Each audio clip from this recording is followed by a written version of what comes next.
Start हो गया। चलो तो कुछ और रिपोर्ट्स वगैरह देखेंगे। कल हम लोग देख लिए थे कि कहाँ कहाँ पे बिहार इज टॉप रैंकिंग, ठीक है। तो उस सब में एक ही था जहाँ पे चाइल्ड मैरिज वाला इशू था, और आप निगेटिवली नंबर 1 पे था, बाकी जो चीजें थी ठीक थी। यहाँ पे अगेन कुछ नीति आयोग की कुछ रिपोर्ट्स हैं, जैसे कि sustainable development goal India index. तो पहली चीज तो आप ये याद रखेंगे कि sustainable development goals India index release कौन करता है, ठीक है। ये भी एक प्रोबेबल क्वेश्चन आपका बन जाएगा। तो sustainable development goals India index 2024 और 2020, हाँ जी क्या है, रैंक 57 है। ये ऑब्वियसली मैंने कहा ये चीज ध्यान रखें कि पहले नीति आयोग रिलीज करता है, और यहाँ पे जो स्कोरिंग है 1 to 100 तक की है, ठीक है। इस 1 to 100 तक के स्कोर में जो बिहार का स्कोर है दैट इज 57 इज देयर, और सबसे लास्ट नंबर पे है। यहाँ पे जो टॉपर स्टेट्स हैं, कई बार ये भी देखा जाता है, तो टॉपर में यहाँ पे अलग अलग कैटेगरीज में टॉपर बताते हैं वो, ठीक है। तो स्मॉलर स्टेट्स में उत्तराखंड, एंड आपका नॉर्मल स्टेट्स में जो है वो that is the Kerala, they have got the top ranks. इसके अलावा और national multi dimensional poverty index, ये भी याद रखेंगे, that is again NITI Aayog. अच्छा, multi dimensional poverty index world level पे कौन निकालता है?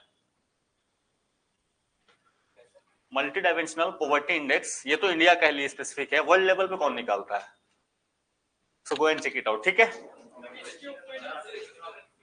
हाँ जी, WHO, ठीक है, ठीक है। अब यहाँ पे national multi dimensional poverty index, this is again Bihar यहाँ पे सबसे लास्ट पोजीशन पे है, ठीक है। इसने बताया 33.76% जो है यहाँ पे बिहार में पुअर पीपल इन बिहार। तो करीब करीब 37 भी आप याद रखें, सॉरी 33% आप याद रखेंगे, 36 रैंक है। अगेन लिस्ट पुअर में केरला आ जाएगा, तो केरला आपको यूजुअली टॉप पे दिख रहा है। इंडिया इनोवेशन इंडेक्स, ठीक है, हाँ जी, हाँ जी, क्या देखो गरीबी कई तरीके की रहती है। एक दिखाया जाता है कि नंबर ऑफ पुअर्स कितने हैं, दूसरा है कि स्टेट के बेसिस पे कितना है, एक होता है पर कैपिटा इनकम के बेसिस पे कितना है। This is multi dimensional poverty index. अब मल्टी डायमेंशनल पॉवर्टी इंडेक्स का आपका बेसिकली 3 लेवल पे देखा जाता है, एजुकेशन, हेल्थ, ठीक है, और एक बेसिक आप नेसेसिटीज कितना मीट कर रहे हो, ठीक है। अब एजुकेशन का इंडेक्स है कि आप कितना, मतलब एक चाइल्ड जो है कितना एजुकेशन उसको मिल सकता है, मीन ईयर स्कूलिंग को क्या होगा, क्वालिटी एडजस्टेड स्कूलिंग कितनी होगी, हेल्थ के पैरामीटर्स को चेक करेगा, मोर्टालिटी रेट कितनी होगी, ठीक है, इन्फेंट मोर्टालिटी रेट कितनी है, इन सब के बेसिस पे चेक करेंगे। बेसिक नेसेसिटीज में कि वाटर अवेलेबिलिटी है कि नहीं घर के अंदर में, ठीक है, आपका एलपीजी कनेक्शन है कि नहीं। जैसे नीति आयोग वाले में बैंक अकाउंट का भी है कि बैंक अकाउंट है कि नहीं इनके पास में, ठीक है। बेसिक वही आइडिया है, बट बेसिक नेसेसिटीज के आइडिया है कि क्या आप उतने कमाते हैं जितने से आप अपनी बेसिक नेसेसिटीज को फुलफिल कर पाएंगे, ठीक है। तो ये उसके बेसिस पे आपका मल्टी डायमेंशनल पॉवर्टी इंडेक्स जो है कैलकुलेट किया जाता है। यहाँ पे टोटल मिलाकर के 10 पैरामीटर्स जो हैं जिसके बेसिस पे आपका ये देखा जाएगा। तो उसके बेसिस पे इन्होंने रैंक बताई है, और इसके हिसाब से अब देखो, एक आपका पॉवर्टी एस्टिमेट्स होता है कि पॉवर्टी लाइन के नीचे कितने लोग हैं, यानी ये जिसको आप बीपीएल बोलते हो, तो उसके बेसिस पे भी एक पॉवर्टी इंडेक्स निकाली जाती है, कितने गरीब हैं। एक आपका ये भी तरीका है। तो कोई एक पैरामीटर नहीं है, वो अलग अलग इंस्टीट्यूशन अपने अपने हिसाब से क्या करती हैं, वो निकालते रहती हैं। ओवरऑल नहीं, ओवरऑल नहीं, ये एक अलग पैरामीटर है, ठीक है, इसके पैरामीटर्स अलग है, ये अपने को ध्यान रखने का। इसके अलावा इंडिया इनोवेशन इंडेक्स में अगेन बिहार की रैंक 15th, पहला जो है कर्नाटका, तो कर्नाटका ऐसे ही बैंगलोर है, तो वहां पे आपका एंटरप्रेन्योरशिप वगैरह जो है काफी ज्यादा चल रही है। अच्छा, वर्ल्ड में भी एक आपका वर्ल्ड इनोवेशन इंडेक्स भी निकलता है, ठीक है। वर्ल्ड इनोवेशन इंडेक्स एक ऑर्गेनाइजेशन है जिसका नाम है वाइपो, ठीक है, वर्ल्ड इंटेलेक्चुअल प्रॉपर्टी ऑर्गेनाइजेशन, वाइपो। तो ये निकालती है आपका, तो उसमें फिर आप इंडिया का रैंक थोड़ा देख लेंगे कितना है, ठीक है। तो इसके हिसाब से आपको कुछ कुछ रिपोर्ट्स इस तरीके से, मेनली पॉवर्टी और सस्टेनेबल डेवलपमेंट गोल्स वाला ही मेजर है, बाकी तो कितना ही रैंक आएगा कितना याद रखोगे। इसके बाद आपका India state of forest, India state of forest report जो आती है हर 2 साल में आती है, ठीक है। तो ये 2000 जो आपका जो है 2020, हाँ जी, ये 2021 वाला है, ठीक है। 2023 वाला आया नहीं है अभी, तो जब आएगा तो फिर उसके बाद फिर आपको 2021 में लेके चल रहा है। अब इसमें इंडिया वाला मैं देखूंगा, बट ये स्पेसिफिकली पहले बिहार वाला कवर कर लेते हैं कि बिहार में क्या है। तो देखो total forest cover, not area, ठीक है, तो 7.8%, और ये अब क्योंकि अगर डेटा पूछ लेता है तो फिर आप याद रखें, तो जनरली 7.8, अब इंडिया वाला कितना है, अराउंड 21 पॉइंट समथिंग 54 के आसपास में। ठीक है, similarly total tree cover that is 2.48%, तो ये मिलाकर कितना हो गया, total forest and tree cover around that will 10 के आसपास में आ जाएगा। ठीक है, अब यहां से दो तीन चीजें और, कि on the basis of area कौन से डिस्ट्रिक्ट्स हैं, तो सबसे ज्यादा पहाड़ी इसी रीजन में मिलेगा। ठीक है, तो कैमूर वाला, एंड देन आपका हिमालय से सटा हुआ वेस्ट चंपारण रीजन। तो Kaimur and west Champaran minimum में याद रख लेना, शेखपुरा एंड अरवल दोनों छोटे डिस्ट्रिक्ट्स हैं। ठीक है, तो दोनों छोटे डिस्ट्रिक्ट्स आ जाते हैं आपको, छोटे डिस्ट्रिक्ट्स होने की वजह से यहाँ पे क्या हो जाएगा, ओवरऑल फॉरेस्ट एरिया ही आपका क्या हो जाएगा, कम हो जाएगा। ठीक है, अरवल तो अभी नया बना ही है। On the basis of percentage की बात करो तो दोनों चीजें याद रखना भैया, बेसिस ऑफ परसेंटेज कौन सा है, तो एरिया में Kaimur and west Champaran percentage की बात करोगे तो अगेन कैमूर तो है, लेकिन जमुई इज देयर, तो जमुई आपको बहुत सारी चीजों में मिल जाता है, बार बार घूम फिर के आएगा जमुई। ठीक है, तो हाँ, तो जमुई आ जाएगा, एंड देन मिनिमम में फिर से वही दिख रहा है, शेखपुरा दिख रहा है, बट साथ में बक्सर एंड सिवान, ये परसेंटेज के बेसिस पे, यानी जितना एरिया है उसमें परसेंटेज ऑफ फॉरेस्ट इनका कम है। ठीक है, तो इसके हिसाब से ये अच्छा, इंडिया लेवल पे कौन सा है on the basis of area, हाँ जी, उसके बाद सर ये अरुणाचल, मिजोरम, छत्तीसगढ़।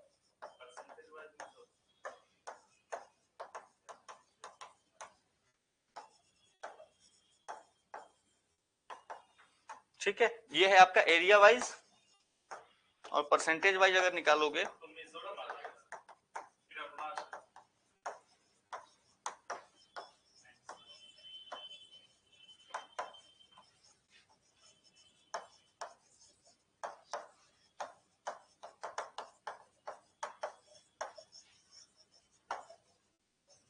ठीक है, तो percentage wise and area wise state का एंड आपको नेशनल लेवल पे। ठीक है,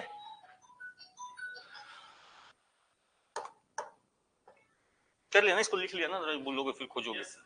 ठीक है, ठीक है,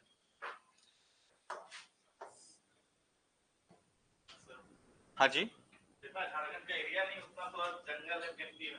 हाँ, तो झारखंड का साइज भी तो छोटा है। 50,000। अच्छा, उसके अलावा फॉरेस्ट ग्रोथ की बात करोगे, मैक्सिमम कहां मिला है, that is the Banka, minimum Kaimur. Forest less district Jahanabad, national park एक ही आपके यहाँ। ठीक है, और टोटल, हाँ जी, वाल्मीकि,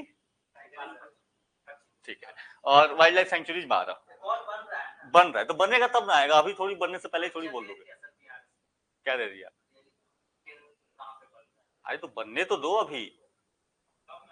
ठीक है, अच्छा, इसके अलावा एक चीज यहाँ पे ध्यान रखना, ये मुझे मिल गया लाइन, तो just I put it down, state animal Bihar का कौन है। ठीक है, तो दैट इज आपका, अब इसका जैसे पूछ लेता है कि किस शेड्यूल में है, हाँ जी, इंडियन बाइसन, इंडियन भैंसा बोलते हैं एक तरीके से, वो बैल भी नहीं होता है, वो बाइसन थोड़ा अलग ही प्रजाति है, तो वो फैलो भी नहीं है, वो ऑक्स भी नहीं है। ठीक है, तो इसका ये ध्यान रखेंगे, शेड्यूल 1 में है of wild life protection act 1972, यानी मैक्सिमम प्रोटेक्शन इसको मिला हुआ है, और दूसरा IUCN में इसका जो आपका स्टेटस है that is the vulnerable category में है। तो सिंपल था, कुछ कुछ आइडिया, अगेन डेटा डिस्ट्रिक्ट वगैरह देख लेना, और क्या ही इसमें करेंगे। चलो, इसके बाद नेशनल फैमिली हेल्थ सर्वे 5 वाला डेटा, और साथ साथ आप इसको 2011 वाले सेंसस के साथ में रखेंगे।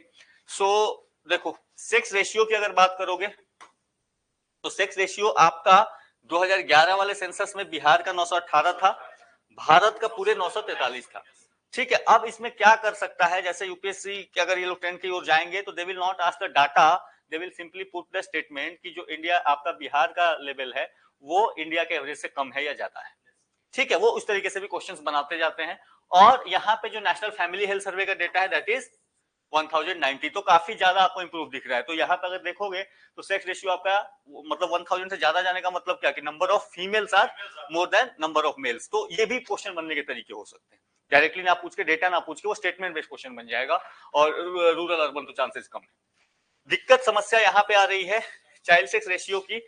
आपका पहले सेंसस 2011 में इंडिया से बेहतर हुआ करता था, इंडिया के एवरेज से आपका चाइल्ड सेक्स रेशियो बेहतर हुआ करता था, बट जो NFHS बता रही है कि ये डेटा और कम हो रहा है, तो 908 के नीचे पहुंच रहे हैं, 908 909 पे पहुंच रहे हैं। तो ये काफी ज्यादा समस्या की बात है। अगर कभी मेंस वगैरह में क्वेश्चन आ जाए विमेन को लेकर के, प्लीज यूज दिस डेटा।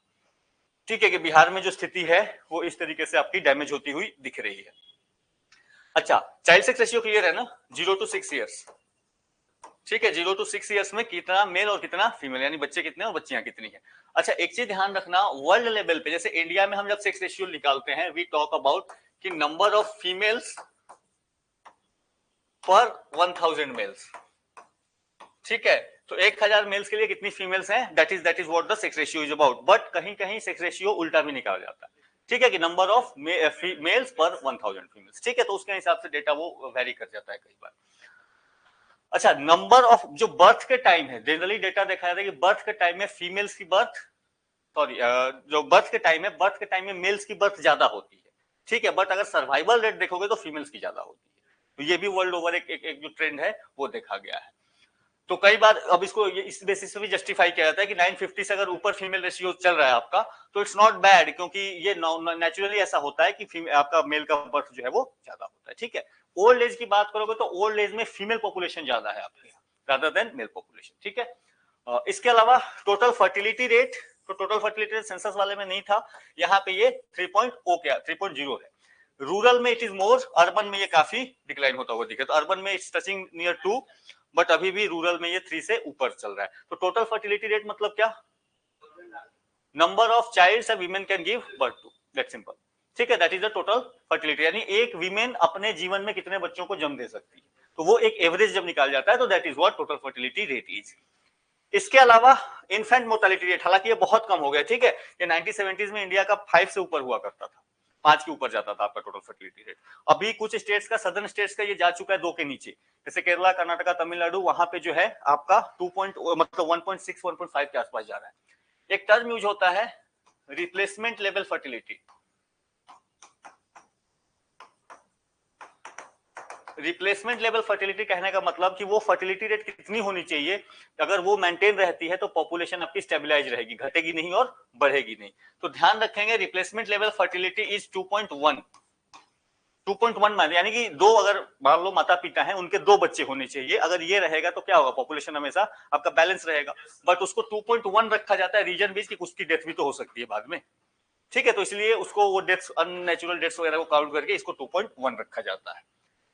इसके बाद इन्फेंट मोर्टालिटी रेट में अगेन बिहार 46.8, काफी ज्यादा इंप्रूवमेंट है। नेशनल एवरेज अब अभी 40 के आसपास पहुंचने वाले हैं, बट अभी फिर भी improvement is much better here. Infant mortality rate का मतलब नहीं, छोटे बच्चे जो होते हैं आपका विद इन 1 ईयर कितने बच्चों की डेथ हो जाती है। ठीक है, इन्फेंट मोर्टालिटी रेट पर 1000 बच्चों में से कितने बच्चे आपके डेथ हो जाती है उनकी, that is the infant mortality rate. हाँ, बड़ा मतलब कम हो रहा है आपका धीरे धीरे। इंडिया का आपका 1970 में 70 हुआ कर रहा, अभी 40 के आसपास पहुंच रहे हो। जो टारगेट है आपका 40 के नीचे लेके आने का है उसको। ठीक है, इन्फेंट मोर्टालिटी रेट के साथ साथ एक और होती है under 5 mortality rate, that is the 5 years वाली कहानी है। वहां अंडर 5 मोर्टालिटी और कम होगी आपका। इन्फेंट मोर्टालिटी से जनरली वो कम रहती है, क्योंकि बच्चे जो रिस्क होता है उनके डेथ का वो ज्यादा इनिशियल टाइम्स में होता है। ठीक है, उसके अलावा फीमेल लिटरेसी की परसेंटेज, अगेन यहाँ पे भी आपका इंडिया से तो हमेशा ही कम था, मतलब नेशनल एवरेज से आप कम थे, 51.5 पे थे। इंप्रूवमेंट भी बहुत ज्यादा होता हुआ यहाँ पे नहीं दिख रहा है, 57 के ही पास में आप जाके रुके हुए। उसमें भी अर्बन एरिया तो चलो ठीक है, आप अर्बन एरिया में नेशनल एवरेज से ऊपर हैं, बट रूरल एरिया में इफ यू विल फाइंड अभी भी आप 2011 सेंसस के डेटा के नीचे भी चल रहे हैं, अभी भी ओवरऑल तो चल ही रहे हैं। मेल लिटरेसी की बात करो तो मेल लिटरेसी अगेन उस समय भी आप बहुत कम थे नेशनल एवरेज से, स्टिल आप कहीं ना कहीं वही। तो यहाँ पे जो ग्रोथ अगर आप देखोगे ना तो 5-6% की ही ग्रोथ हुई है, ज्यादा ग्रोथ होती हुई दिख नहीं रही है इतने सालों में भी। मतलब मान लो 2011 8-10 साल हो गए, फिर भी ग्रोथ जो है दिस इज ऑलमोस्ट स्टैग्नेंट। जबकि बिहार का सर्वे कहता है कि हमारे यहाँ ड्रॉप आउट रेट 0 हो गया है। तो दोनों डेटा मैच नहीं कर रही। ठीक है, तो अब डेटा का खेल है, कैसे खेला उन्होंने वो प्रूफ भी कर देंगे कैसे हो गया, और इसको भी लोग प्रूफ कर देंगे, ये भी सही। तो डेटा जो है, डेटा में ना उलझे, आप सिंपली देख लेंगे हाँ कितना उन्होंने बोला है, उतना लेके चले जाने का। ठीक है, तो जस्ट गो थ्रू वंस, एक बार जो है आप इनको एक एक नजर देखते हुए चले जाएंगे तो आपका काम जो है वो हो जाएगा। इसके बाद जीआई टैग लिस्ट, तो टोटल बिहार से कितने मिले अभी तक, दैट इज द 13। ठीक है, तो ये 13 तो पहले याद रखेंगे, बाकी साथ में याद रखें कौन से रीजन के हिसाब से और कौन सी कैटेगरी में है। तो मर्चा राइस, ये शॉर्ट राइस की वेराइटी है एक, ठीक है, शॉर्ट राइस वेरायटी। अब लेटेस्ट वाले याद रखना, ठीक है। तो चंपारण से मिला हुआ है, मिथिला मखाना नाम से टेंशन नहीं है, मिथिला में मिल जाएगा। कतरनी चावल है, ठीक है। और ये भागलपुर रीजन में, साउथ वाले रीजन में आप लेके चले जाएगा, पूरा उधर ही है। लीची मुजफ्फरपुर भूलने का ही नहीं है, ठीक है। मैंगो जर्दालू वाला भागलपुर सबसे फेमस, सबको पता होता है, इसमें कोई ये नहीं है। मगही पान जो है तो ये गया वाले रीजन में है, ठीक है। इस रीजन में नहीं है, मगही वाला पटना वाले रीजन में नहीं है, आपको थोड़ा गया वाले साइड में निकल जाने का है, ठीक है। हाँ जी, बनारस, बनारसी पत्ता होता है ना, तो बनारसी पान होता है, ठीक है, बनारसी पान ही है। अच्छा, मधुबनी अगेन कोई टेंशन नहीं है, मिथिला में आ जाएगा। मंजूसा अगेन भागलपुर, मंजूसा क्राफ्ट, आप मंजूसा आर्ट जो है, आप हिस्ट्री वगैरह आर्ट एंड कल्चर में भी इसको देखते रहते हो। भागलपुर सिल्क तो अगेन कुछ टेंशन ही नहीं है यहाँ पे। उसके बाद सुजनी एम्ब्रॉयडरी। अब सुजनी एम्ब्रॉयडरी जब आप नेशनल लेवल में पढ़ते हो तो सिंपली कहते हैं बिहार का है, बट जब आप बिहार में पढ़ रहे हो now you need to know ये मुजफ्फरपुर में जा रहा है, ठीक है। इसके अलावा सिक्की ग्रास प्रोडक्ट चंपारण। ये खटवा वर्क जो है, ये मुझे समझ में नहीं आया ये था कि एक्चुअली ये थोड़ा टॉय टाइप का कुछ बना रहे थे वो, ठीक है। सो दैट इज ये सिंपली बिहार के लेवल पे मिला हुआ है इसको, ठीक है। जीआई टैग लिस्ट तो मिल सकता है, रीजन के हिसाब से मिल सकता है। तो यहाँ पे जो मेंशन है दैट इज द बिहार, वही लग रहा था कुछ। और सिलाओ खाजा जो है, तो नालंदा सिलाओ गया रीजन में जो भी जाता है तो उनको पता है कि भाई, नहीं ऐसा नहीं है, जब जाता है तभी नहीं लाता, जो जाएगा लेके आएगा। हाँ लेके आएगा सिलाओ का, वहां से गुजरेगा तो ले लेगा, हाँ, ठीक है। सिलाओ खाजा, तो ये गिन के 13 लेटेस्ट वाला याद रख लेना, बाकी तो इसमें भूलने का कुछ नहीं है। वैसा दिक्कत कर देता है जब देता है वो अरुणाचल नाम उठा के दे देता है कि क्या है, तब समस्या आती है। अपकमिंग टारगेट्स वगैरह कहीं कहीं पूछ लिया इसने, ठीक है। तो खैर ये तो सब मैं डिस्कस करूंगा ही, इकोनॉमिक सर्वे में थोड़ा बहुत है इसमें, बट एक बेसिक आइडिया रख लेना, ठीक है। कुछ जो मेजर टारगेट्स हैं वो 2025 के हैं आपके 5। अब ये टारगेट्स, आप रिन्यूएबल एनर्जी 35%, अभी आप 31% पे हैं, ठीक है। बिहार में अभी रिन्यूएबल एनर्जी जो जनरेशन हो रहा है दैट इज 31%, 69% आपका थर्मल सोर्सेज है। इसका टारगेट बढ़ा के आप 35% पे लेके जाने वाले, 35 तक, हाँ 2025 तक। स्मार्ट प्रीपेड मीटर हर जगह चल रहा है, टारगेट काफी तेजी से चल रहा है 2025 तक। हर खेत को पानी वाली कहानी 2025। टीबी एंड टीबी ये नेशनल गोल भी है 2025 तक, आप यहाँ पे भी आप इसको लेके चल रहे हो। साथ ही साथ इन्होंने टारगेट रखा है कि वर्ल्ड मतलब इंडिया जो एक्सपोर्ट करता है उसमें बिहार का शेयर जो है वो 10% तक हो, तो दिस इज अगेन 2025 तक। इसके बाद आपको 2030 तक की टारगेट्स रखी है इन्होंने, दैट इज ये 4 टारगेट्स कि 100% लिटरेसी 2030, ठीक है। और पॉसिबल है कि नहीं, ये टारगेट इन्होंने लेके चले हुए हैं, ठीक है। तो लिटरेसी जो है 30 तक, एड्स 30 तक खत्म करें। इसके अलावा सोलर जनरेशन, इसको इसको अलग इसलिए कर दिया क्योंकि डेटा के साथ से चलना था, ठीक है। तो 35% में आपका टारगेट 20% का सोलर एनर्जी का, but this is lagging too much, अभी बहुत पीछे है यहाँ पे, ठीक है। ये 10-15 भी मतलब 10-11% के आसपास है। उसके अलावा रिडक्शन इन रोड एक्सीडेंट 50% उसको रिडक्शन, ये इंडिया टारगेट भी है, इंडिया का ही टारगेट है, ठीक है। और यहाँ पे जब सटल पथ वगैरह सब बन गया तो रोज ही बढ़ ही गया है मुझे लगता है, ठीक है। रोज ही एक्सीडेंट होता है, एड्स का भी इंडिया वाला ही है, ठीक है। इसके अलावा बाकी कुछ टारगेट 35 जैसे 50% gross enrolment ratio for higher education. तो 50% ग्रॉस एनरोलमेंट रेशियो का मतलब ये है कि जितने बच्चे 10th पास आपका पास करते हैं उसके बाद उसमें से कितने आपके हायर एजुकेशन को कंटिन्यू करते हैं, ठीक है। तो 100 में से अगर 40 बच्चे करते हैं तो 40% हो गया आपका ग्रॉस एनरोलमेंट रेशियो। तो ये 50% ये भी इंडिया का टारगेट है, 50% पूरे ओवरऑल इंडिया में भी अपना जो ग्रॉस एनरोलमेंट रेशियो इसको बढ़ाने का है। इसके अलावा जीरो कार्बन एमिशन, ये जो है हालांकि इंडिया ने टारगेट अपना आगे रखा हुआ है, but they have to get 10 साल पहले हम कर लेंगे, ठीक है, कि जीरो कार्बन एमिशन जो है 2040 तक कर लेंगे, और नेट जीरो जो है दैट इज 2070 तक। तो नेट जीरो ये इंडिया वाला ही है, नेट जीरो टारगेट इंडिया का भी 2070 तक का है, ठीक है। तो ये आप अचीव कर लेंगे तो इसको अचीव करना थोड़ा आसान हो जाएगा। अच्छा, नेट जीरो में और जीरो कार्बन एमिशन में क्या फर्क है, क्या दिखा रहे हो? अच्छा अच्छा, खटवा, ये कपड़ा पे फाइल होता है, जैसे का घर का, वही मैंने देखा तो मुझे समझ में नहीं कि इसको बताऊं क्या, ठीक है। ये है क्या नहीं, ठीक। सो ये रखेंगे। अच्छा, जीरो कार्बन एमिशन और net zero increase in green house gas emission, इसमें बेसिक डिफरेंस क्या है? सारा आ जाएगा, ठीक है। और net zero this is only about the आपका जीरो कार्बन की बात हो रही है, ठीक है। तो सिंपल। इसके बाद वन लाइनर्स वगैरह कुछ है इंपॉर्टेंट, अगेन ये मैंने उठाया ऐसे ही बुक से ही देख के उठाया, इसमें कुछ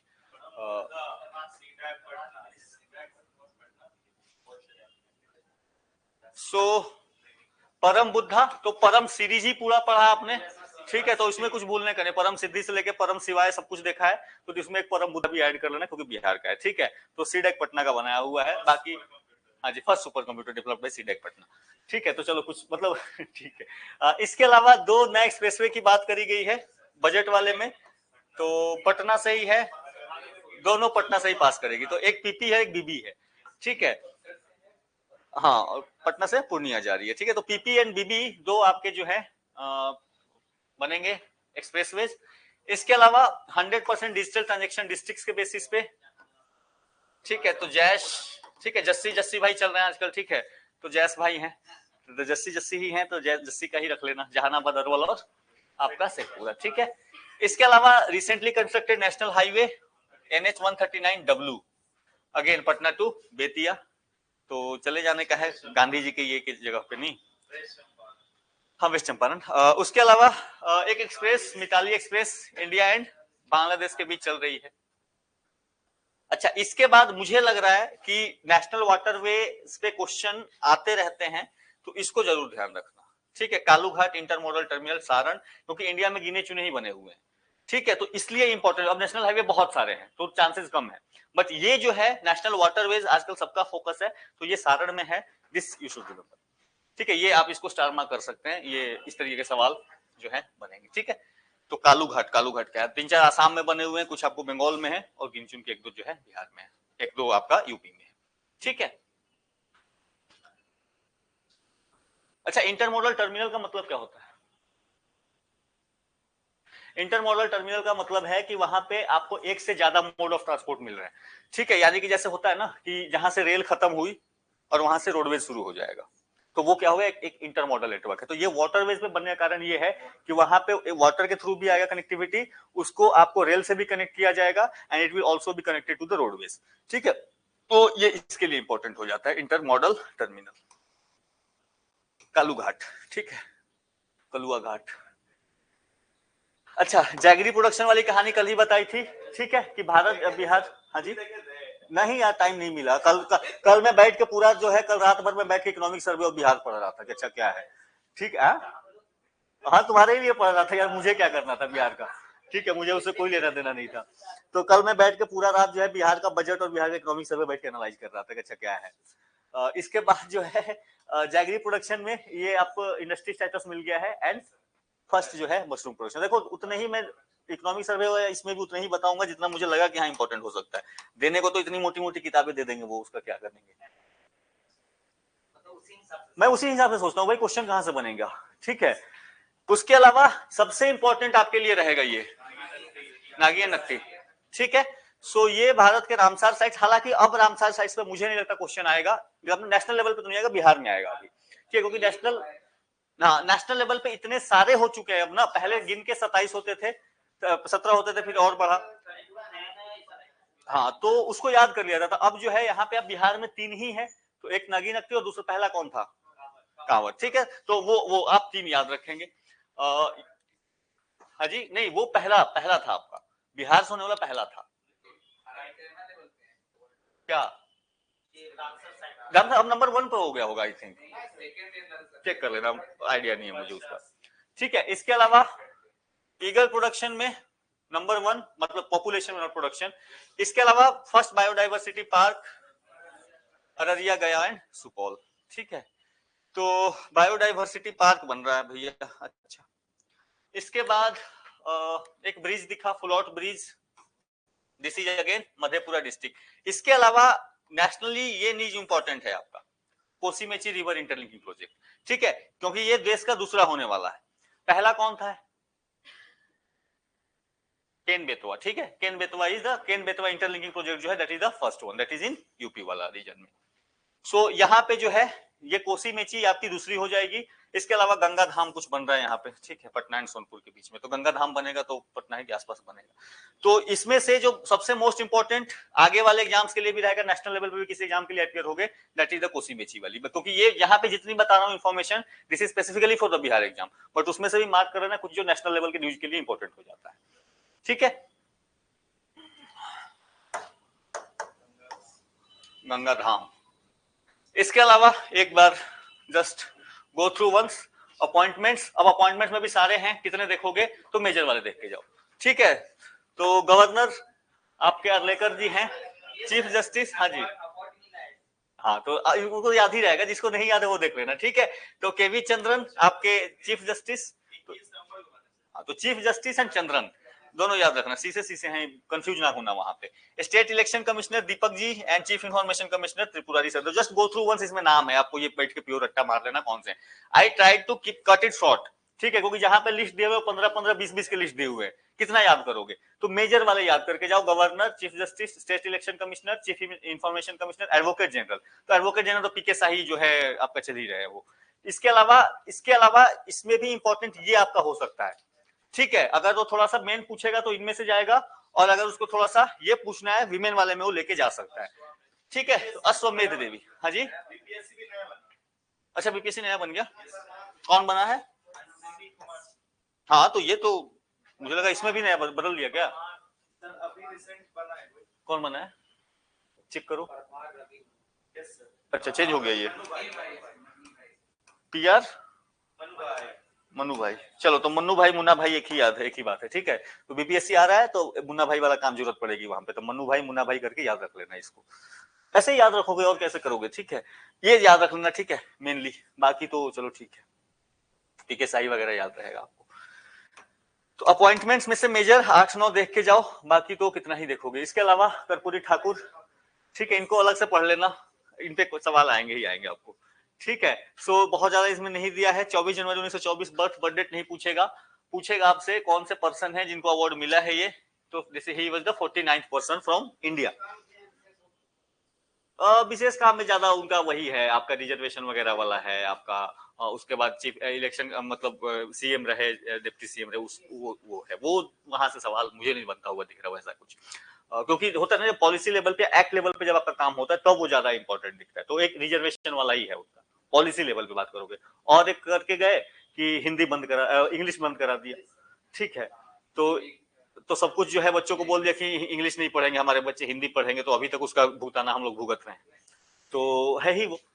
अच्छा 20% रिजर्वेशन दिए थे जिसमें ओबीसी 12% है। हाँ, तो वही रिजर्वेशन वाला ही है उनका, और कुछ नहीं है, उतना खास मुझे नहीं दिखा। अच्छा, इसके अलावा 49% to receive the award, is the 15% to receive the award posthumously. Posthumously मतलब डेथ के बाद, मरणोपरांत जो है मिला है। He is the 5th person from Bihar. अब इसको लेकर के डाउट इसलिए है, 5 कौन कौन लोग हैं?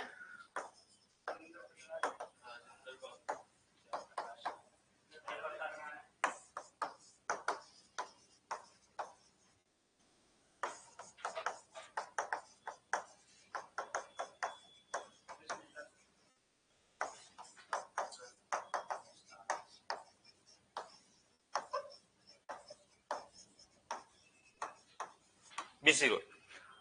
अब यहां पे एक चीज ध्यान रखना भैया, इसलिए कि इसको लेकर के डाउटफुल है, डिबेट है। मैं कहानी समझा देता हूं, को सुन लो, इसीलिए बोल रहा हूं, कहानी समझा देता हूं क्वेश्चन के हिसाब से, वहां पे अटेम्प्ट लेने का, अगर क्वेश्चन आ जाए तो। इसमें से राजेंद्र प्रसाद जी को, जेपी नारायण को और कर्पूरी ठाकुर को, इनको बिहार वाले कोटे से ही मिला है, बिहार से ही थे। इसमें यह है बिस्मिल्लाह खान में और बिधान चंद्र रॉय में कि बिस्मिल्लाह खान का जन्म तो यहीं का है, बिहार का, डुमराव जो ये सर जो आते हैं वहां, तो बिस्मिल्लाह खान, लेकिन इनको जो मिला था that was when he was in UP. वो यूपी में रहते थे, वहीं भी रहते, तब उनको मिला था। ठीक है, तो इस वाराणसी में थे, तो उसके वजह से बिस्मिल्लाह खान, और दूसरा विधान चंद्र रॉय का बर्थ बिहार में है, लेकिन अगेन बंगाली थे।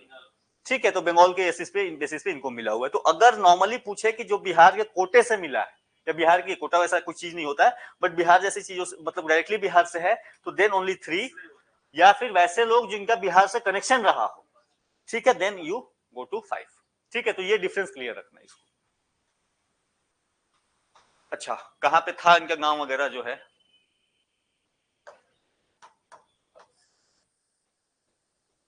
ठीक है, तो इतना जो है आपका पुराना वाला डेटा से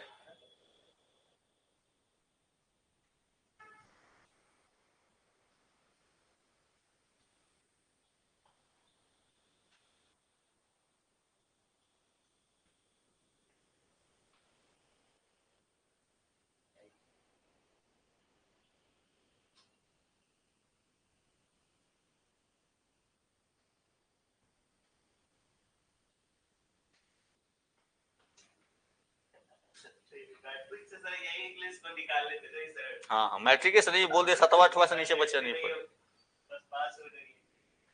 नहीं नहीं, बोल दिया कि 7वां के नीचे पढ़ना ही नहीं है इंग्लिश। ठीक है, हमारे यहाँ बच्चा जो 7th या 8th में आने के बाद इंग्लिश पढ़ना शुरू करता था, A for apple, B for ball. और also remote English as a compulsory subject for matric. हाँ, तो वो भी हटा दिया, वो तो हटा ही दिया। ठीक है, तो कर्पूरी ठाकुर जी का ये रोल है। अल्कोहल को बैन कर दिया 1970 में। अल्कोहल बैन वाला था इनका। अच्छा,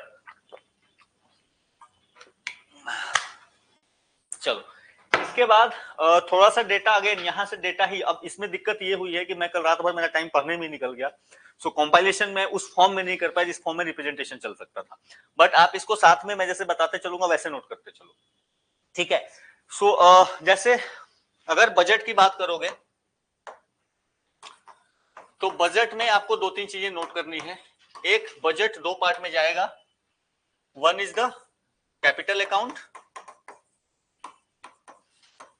second is the revenue account. ठीक है, ऐसे चार्ट बनाना बड़ा सा। कैपिटल अकाउंट में, और यहाँ पे जो फैक्ट्स होंगे इसका नंबर होगा, डेटा होगा, वहीं साथ में लिखते चलेंगे। ठीक है, कैपिटल अकाउंट में भी कैपिटल रिसिप्ट्स,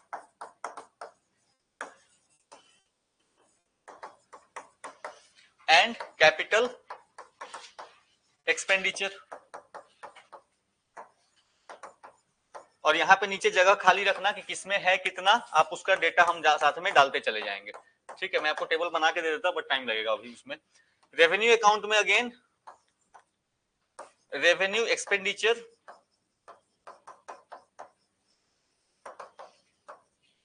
अगेन किसमें कितना है, we will put here data here, and साथ में रेवेन्यू रिसिप्ट्स। ठीक है, and data we will put here. तो एक पहले आप ऐसा टेबल बनाएं एंड देन उसमें केवल डेटा हम लोग फिल करते चलेंगे। तो मैं सीधा बिहार गवर्नमेंट वाला यही उठा के लेके चला ले आओ, क्योंकि बुक्स वगैरह से मुझे ज्यादा भरोसा नहीं होता, इधर उधर कर देते हैं ये। वो भी वहीं से उठा, वो नहीं, कई बार वो मिसप्रिंट कर देते हैं या उसके टर्म्स ना इधर उधर करा लेते हैं, उसमें वो समझने में इश्यू आ जाती है। फिर मैंने सोचा सीधा स्टेटमेंट ही लेके आते।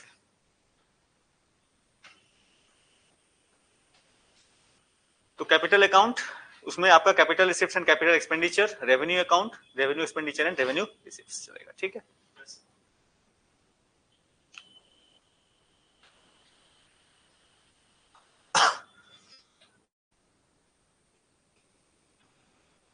तो एक पेज पे एक पूरा पेज आपका यूज हो जाएगा, उसमें आपका सारा एक बार आपका रिवीजन हो जाएगा कितना किसमें कितना है। ठीक है, डेटाबेस पूछ दिया अगर तो चांसेस कम में डेटाबेस नहीं पूछना चाहिए उतना, बट ठीक है।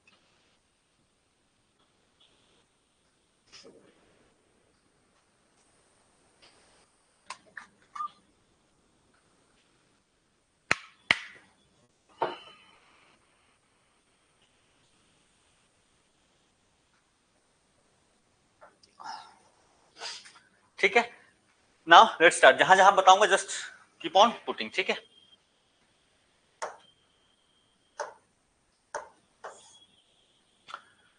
सो बिहार बजट। सो पहली चीज, आपका टोटल एक्सपेंडिचर कितना है। ठीक है, तो आप जहां पे आपने लिखा हुआ है आपका रिसिप्शन, ये आप सिंपली ऊपर में लिखो टोटल एक्सपेंडिचर आपका जो है दैट इज 2,78,725 करोड़। ठीक है, 2,78,725 करोड़ 0.72 है। ठीक है, इसको छोड़ो अभी। इसके बाद आपका ये 2 पार्ट में है। एक नंबर 1, अब टोटल एक्सपेंडिचर के साथ में number 1 is the scheme expenditure, और दूसरा जो एस्टैब्लिश स्कीम, मतलब आप कौन से स्कीम्स वगैरह जो चला रहे हैं उसमें कितना पैसा गया। एस्टैब्लिशमेंट एंड कमिटमेंट, यानी जो आपका पहले से चल रहा है, आपके एम्प्लॉइज की सैलरी होगी, उसके पेंशन होंगे, आपका उसको डे टू डे का खर्चा होगा, वो आपका तो 2 पार्ट में। तो स्कीम एक्सपेंडिचर सीधा जो है दिस इज 1 लाख करोड़ का है, तो इसको याद रखना, टेंशन नहीं है, ऑलमोस्ट 1 लाख करोड़ है, और यहां से फिर दिस माइनस कर लोगे। अब कमिटेड एक्सपेंडिचर में नॉट नेसेसरी आपको याद रखने का, बट इसमें 2-3 चीजें याद रखो आप। 2-3 चीजें क्या कि एक तो कमिटेड एक्सपेंडिचर में पहला तो पोर्शन आपका सैलरी का आ जाता है। ठीक है, तो उसमें आपका सैलरी में भी चला गया, एस्टैब्लिशमेंट एंड कमिटमेंट का गारंटी नेट वगैरह है। इसमें जो है आप पेंशंस, ठीक है, ये पेंशंस यानी जो रिटायर्ड एम्प्लॉय है दैट इज देयर, और साथ साथ इंटरेस्ट किस चीज का, जो लोन आपने ले रखे हैं। तो आप देखो कि आपका कमिटेड एक्सपेंडिचर में भी जो आपका ये 71,816 का है, उसमें से ऑलमोस्ट 50,000 करोड़ जो है this is going into pension and interest. ठीक है, तो ये आपका एक काफी बड़ा चंक जो है यहां चला जा रहा है। उसके अलावा अगर इसमें ऐड कर दोगे रीपेमेंट ऑफ पब्लिक डेप्ट, तो रीपेमेंट ऑफ पब्लिक डेप्ट का मतलब क्या, इसमें क्या डिफरेंस है इंटरेस्ट में एंड रीपेमेंट ऑफ पब्लिक डेप्ट में? हाँ, तो इंटरेस्ट भी तो कर्ज ही पे देते हो ना।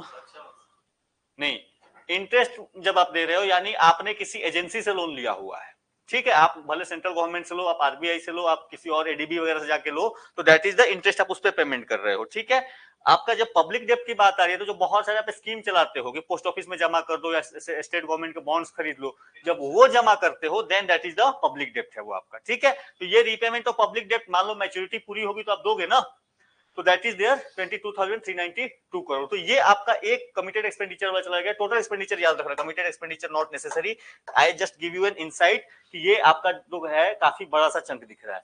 ठीक है, इसके बाद अगर टोटल रिसिप्ट्स की बात करोगे, टोटल रिसिप्ट, तो टोटल एक्सपेंडिचर करिए आपने वहां पे, साथ साथ आप लिखो टोटल रिसिप्ट्स। अब जब टोटल रिसिप्ट्स लिखोगे तो इसमें क्या हो जाएगा, कैपिटल रिसिप्ट्स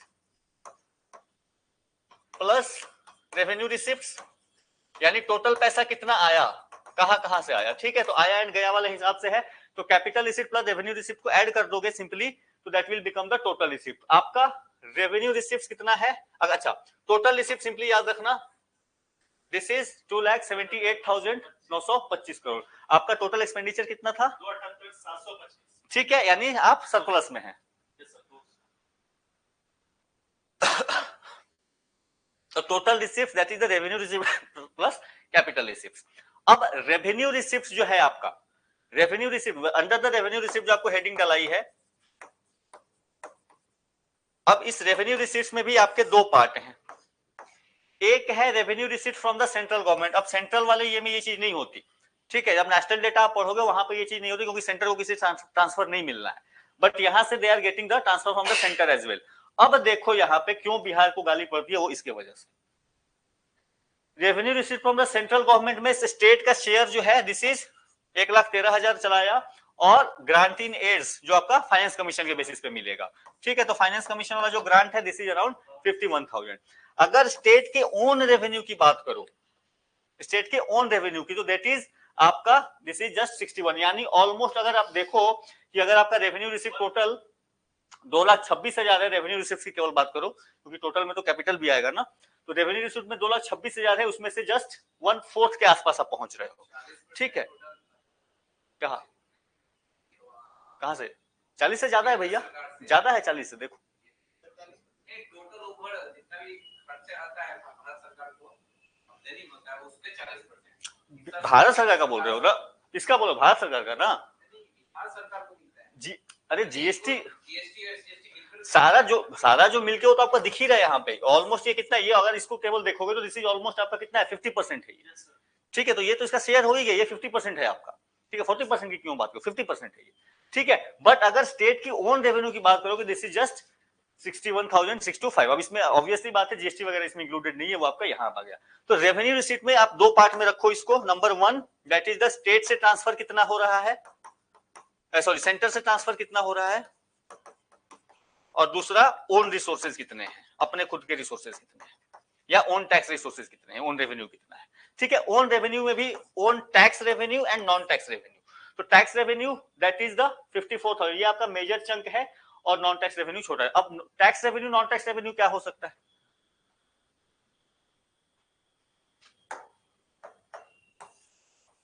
देखो, हाँ जी, हाँ, तो टैक्स में क्या क्या चीजें पर टैक्स लगता है।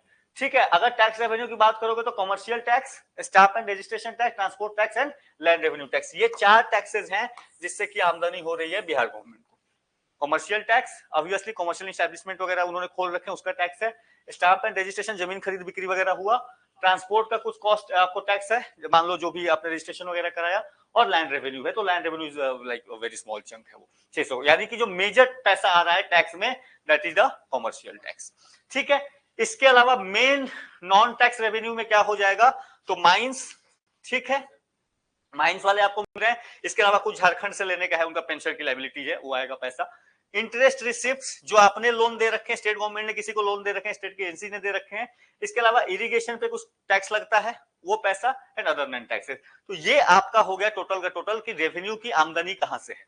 रेवेन्यू रिसिप्ट में दो पार्ट में गया, पहला जो सेंटर से आ रहा है और दूसरा जो स्टेट का खुद का है। तो सेंटर से आ रहा है, सेंटर का भी दो पार्ट में गया, एक जो उसका शेयर बन रहा है स्टेट का, और दूसरा जो ग्रांटिंग एड है जो फाइनेंस कमीशन देती है। अगर स्टेट के खुद का बात करोगे तो स्टेट के खुद में भी दो पार्ट हो गया, वन इज द आपका शेयर, आपका टैक्स रेवेन्यू, और दूसरा जो है non tax revenue. Tax revenue में commercial stamp, transport and land revenue, आपका नॉन टैक्स में माइंस इंटरेस्ट वगैरह चला जाएगा। ठीक है, तो एग्जैक्ट डेटा ना, बट कम से कम वो क्लासिफिकेशन याद रखना कि कौन सा किस में जाता है।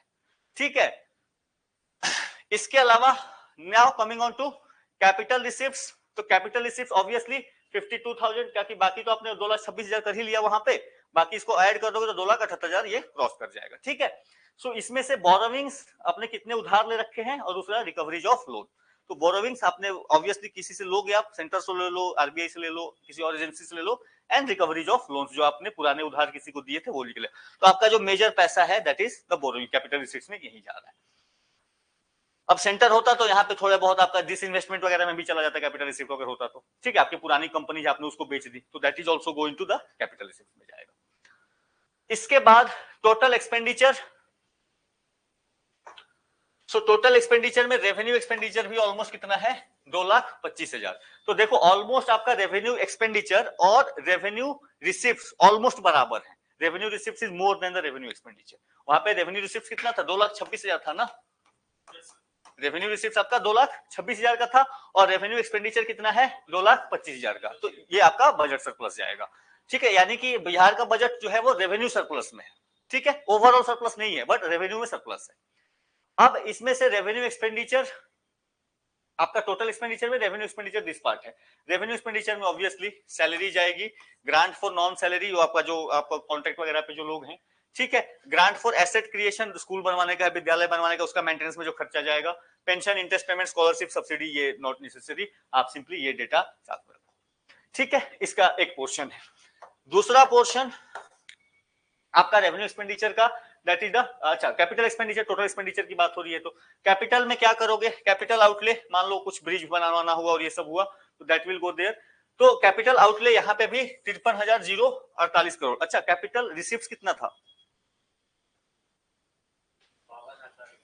तो यानी कि कैपिटल अगर आप देखोगे तो कैपिटल रिसिप्ट कम है, कैपिटल एक्सपेंडिचर ज्यादा है, जबकि रेवेन्यू रिसिप्ट ज्यादा है, रेवेन्यू एक्सपेंडिचर कम है। ठीक है, तो ये ओवरऑल मिला के बजट जो है आपका फिस्कल डेफिसिट है आपके पास में, बट रेवेन्यू सरप्लस है। तो ये चीजें क्लियर रखेंगे। ठीक है, तो आपके पास रेवेन्यू सरप्लस गया है, कैसे, this is because revenue receipt is higher than the revenue expenditure. तो ये डेटा सिंपली 1121 करोड़ का आपके पास रेवेन्यू सरप्लस बजट है।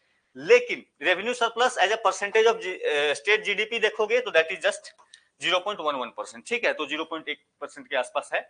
और ओवरऑल आपके पास फिजिकल डेफिसिट जो है दैट इज 29,000 करोड़ का अभी भी आपके पास फिजिकल डेफिसिट है। तो total non debt expenditure minus non debt receipt. तो फिजिकल डेफिसिट मतलब कि आपके पास टोटल कितना आया और टोटल आपने कितना खर्च किया, उसमें से जब माइनस करोगे तो that is the physical deficit. ठीक है, तो फिजिकल डेफिसिट आपका 29,000 करोड़ का है। तो ये डेटा खास करके इसको जरूर ध्यान रखें, बाकी जो है इधर उधर हो जाए इसको ना भूलें। ठीक है, कि रेवेन्यू सरप्लस है आपका और फिजिकल डेफिसिट है। अब यहाँ पे नेट प्राइमरी डेफिसिट और ये सब नहीं पूछेगा आपसे। ठीक है, वो प्राइमरी डेफिसिट वगैरह नॉट नेसेसरी यहाँ पे आएगा नहीं वो, क्योंकि वो डेटा इन्होंने करके ही नहीं दिया है। तो ऑब्वियसली कोई आप खुद से बैठ कर दिमाग नहीं चलाने वाला है। तो सिंपल सी कहानी। अच्छा, fiscal deficit as a percentage of GDP this is 3% के नीचे है। ठीक है, तो जो आपका एफआरबीएम एक्ट है, ठीक है, एफआरबीएम एक्ट के सीलिंग के आप आसपास में हो तो कोई दिक्कत नहीं है यहाँ पे 2.98%। तो fiscal deficit as a percentage of state GDP, तो ये 3%। तो मेनली क्या याद रखने का है, टोटल बजट। ठीक है, तो टोटल बजट में कितना टोटल आया और टोटल कितना गया। ठीक है, तो total revenue and total expenditure that is around 2,78,000 crore के आसपास में है आपका। उसमें से जब लेके आते हो तो दैट विल आपका जाएगा रेवेन्यू अकाउंट में और दूसरा जाएगा कैपिटल अकाउंट में। With in the revenue account आपका रेवेन्यू, आपका एक्सपेंडिचर एंड रेवेन्यू रिसिप्ट्स। तो रेवेन्यू रिसिप्ट्स क्या है, 2,26,000 है और रेवेन्यू एक्सपेंडिचर 2,25,000 के आसपास में, और यहाँ पे आपको सरप्लस मिल रहा है। कैपिटल में capital receipt and capital expenditure, तो कैपिटल रिसिप्ट जो है ये आपका 52,000 के आसपास में है और कैपिटल एक्सपेंडिचर 53,000 के आसपास में है, तो ये आपका यहां चला गया। विद इन द रेवेन्यू, ध्यान रख लेना, with in the revenue receipt आपके दो पार्ट हैं, एक जो सेंटर से आ रहा है और दूसरा जो स्टेट खुद पैदा कर रही है। ठीक है, सेंटर से आ रहा है उसके दो पार्ट हैं, फर्स्ट इज कि आपका स्टेट का शेयर कितना बन रहा है टैक्सेस का, और दूसरा इज कि फाइनेंस कमीशन के ग्रांट्स कितने हैं। ठीक है, एंड स्टेट ओन शेयर में स्टेट का ओन टैक्स बेस और दूसरा नॉन टैक्स बेस। ठीक है, तो उसके हिसाब से आपको डेटा क्या करने का है, उसको फिक्स कर लेने का। ये एक चार्ट बनाओगे क्लियर। जनरली देखो, जनरली परसेंटेज पूछना चाहिए जनरली। अब किसी को परेशान ही करना है तो तुम नंबर्स देके पूछो। ठीक है, अब जैसे देखो सिंपली बता दो, अब हम यूपीएससी के लिए पढ़ते थे, हम कभी नंबर्स के पीछे भागे ही नहीं। ठीक है, हम सिंपली एक अप्रोक्सीमेशन याद रखते थे कितना है, नहीं यार, अब क्या करोगे उसको याद रख के भाई, अब ये डेटा तो इन्फॉर्मेशन अवेलेबल है ना, कोई भी देख लेगा, क्या करने का। आप एज एक आसपास की वैल्यू रखते थे हम लोग कि ठीक है इतना आसपास चल रहा है, काम खत्म। लेकिन अब पूछ लेगा तो इसलिए इसमें सब भी नहीं पूछेगा, आप सिंपली क्या करना बता रहा हूं, टोटल वाला कितना है, ठीक है, revenue receipt, revenue expenditure, capital receipt and capital expenditure, that's it. ठीक है, दैट्स इट। और बहुत ज्यादा याद रखना क्योंकि सरप्लस गया है तो थोड़ा ज्यादा ही खुश होंगे लोग, तो इसलिए 1121 वाला याद। हाँ, पॉजिटिविटी देखना है ना कि रेवेन्यू सरप्लस गया है तो इस पे चर्चा होगी, बाकी कुछ नहीं। इसमें से वही 5-6 डेटा निकाल कर लेना, बाकी परसेंटेज वाइज के आसपास का वो फ्रेमवर्क क्लियर रखने का। ठीक है, अच्छा, इसमें भी अगर बात करोगे कि खर्च किसमें कितना खर्च किया इन्होंने, ठीक है, तो ये खर्च वाला बेसिस में आप देखो कि मेजर जो आपका एक्सपेंडिचर है that is on education 22%, rural development पे 13% और हेल्थ पे 7%, ये मेन याद रखो। बाकी एग्रीकल्चर वाला 2.8%। तो अदर्स पे जाएगा ना, वो मिसलेनियस ऐड होता है सब। ठीक है, तो इसमें से कम ये 4, 1 2 3 4, ठीक है, तो 22 13 आपका 7 और 2, एक इतना आसपास लेकर के कि अच्छा किसमें कितना है, क्योंकि बाकी पूरा कितना ही याद रखोगे। तो मेजर वाले देख लो, एग्रीकल्चर कितना है, हेल्थ कितना है, आपका एजुकेशन कितना है और रूरल डेवलपमेंट कितना है, क्योंकि बिहार में सबसे ज्यादा जरूरत रूरल डेवलपमेंट की है, इसलिए बोल रहा हूँ रूरल डेवलपमेंट देख लेना। ठीक है, तो ये आपका, और ये डेटा 100% श्योर है, किसी भी बुक में डेटा उसको काट के इसको कर लेना अगर उसमें गड़बड़ हो तो। ये ऑफिशियल डेटा है, मैं वेबसाइट में सीधा ये निकाल के लाया हूँ। ठीक है, और मैं वही बोल रहा हूँ, मैं रात भर इसका डॉक्यूमेंटेशन पढ़ रहा था कि क्या चल रहा था, मैं पूरा चार्ट और ये एनालाइज करके फिर जो है इसमें से भाई लेके आओ, तो इसके वजह से जो है अब ये डेटा ले लेना। हाँ जी, अगर कहीं पे इधर उधर है तो ये ऑफिशियल डेटा है। ठीक है, इसीलिए पहले वाले पे मैंने ये छोड़ भी दिया था कि भाई देखो तुम चेक कर लो, मैं कहीं उधर उधर से लेके नहीं आया हूं। ठीक है, this is the press release government of Bihar. ठीक है,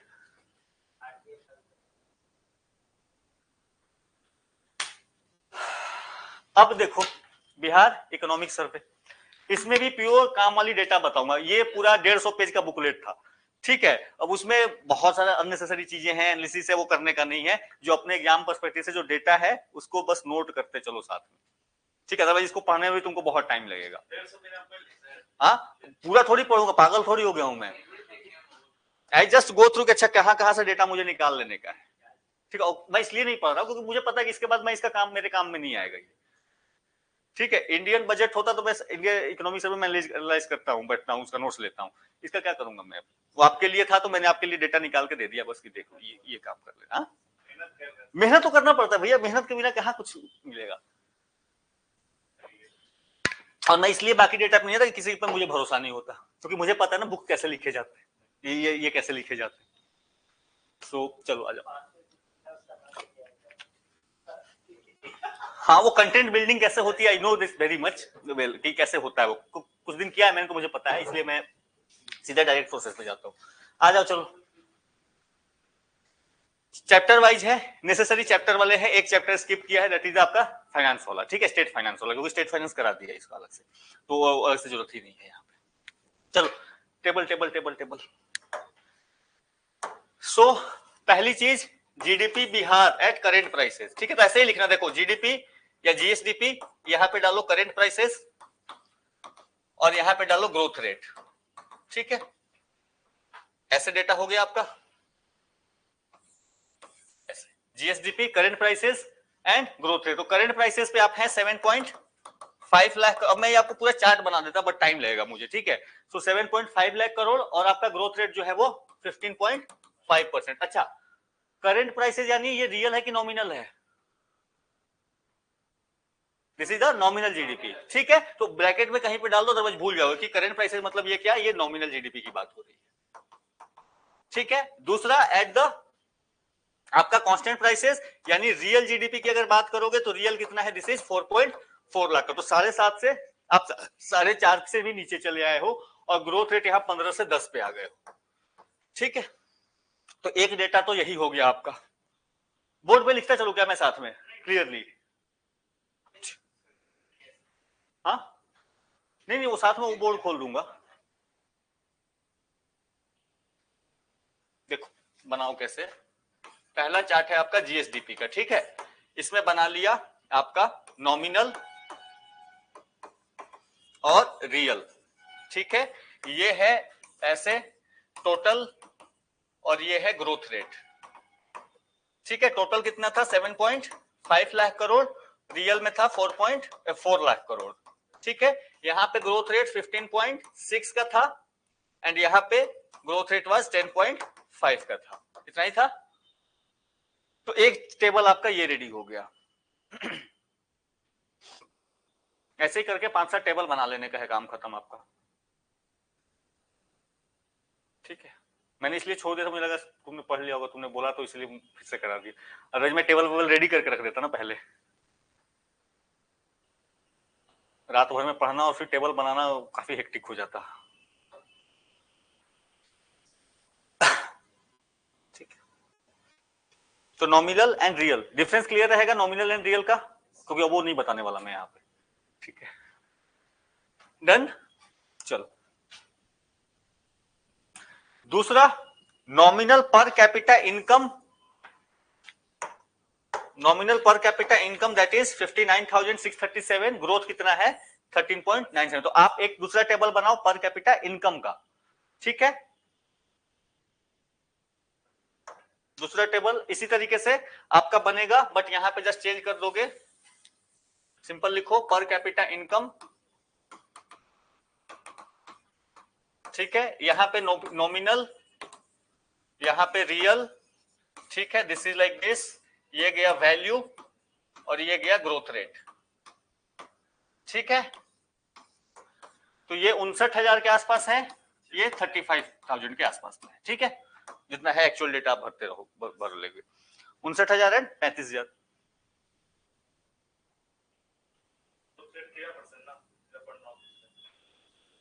ठीक है। So per capita income nominal and real वाला साथ में चार्ट रहेगा। तो फायदा पता है क्या है, एक नजर में रिवाइज कर लोगे।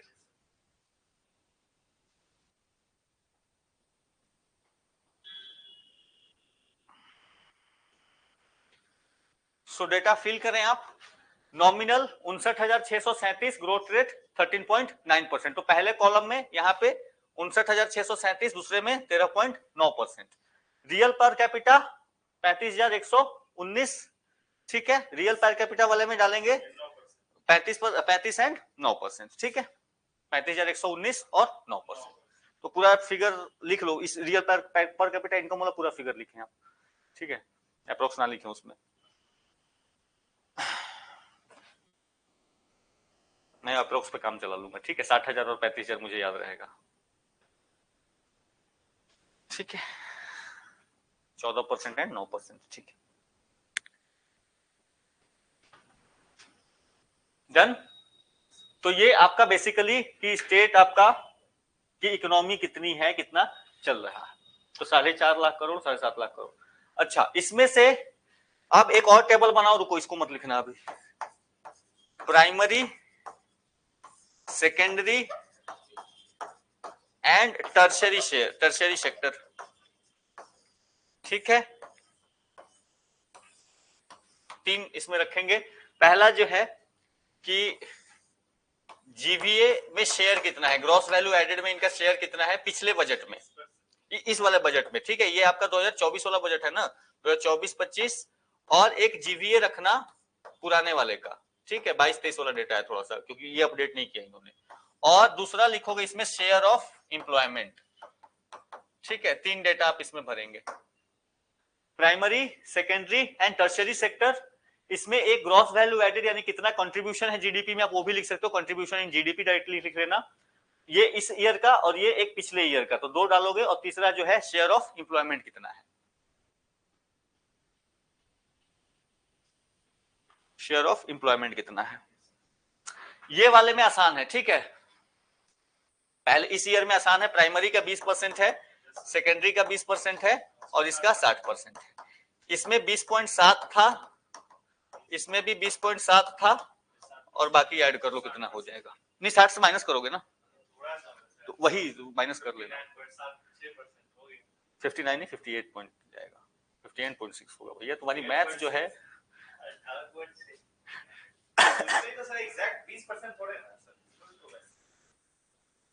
अब इन्होंने देखो सीधा बजट डॉक्यूमेंट में 20% है, तो मैं क्यों सर खा पाऊं।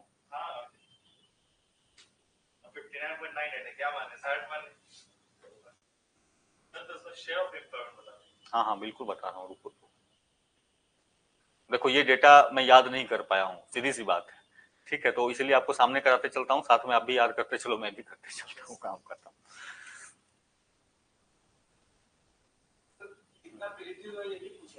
क्या ये इसका कोई गारंटी है जी?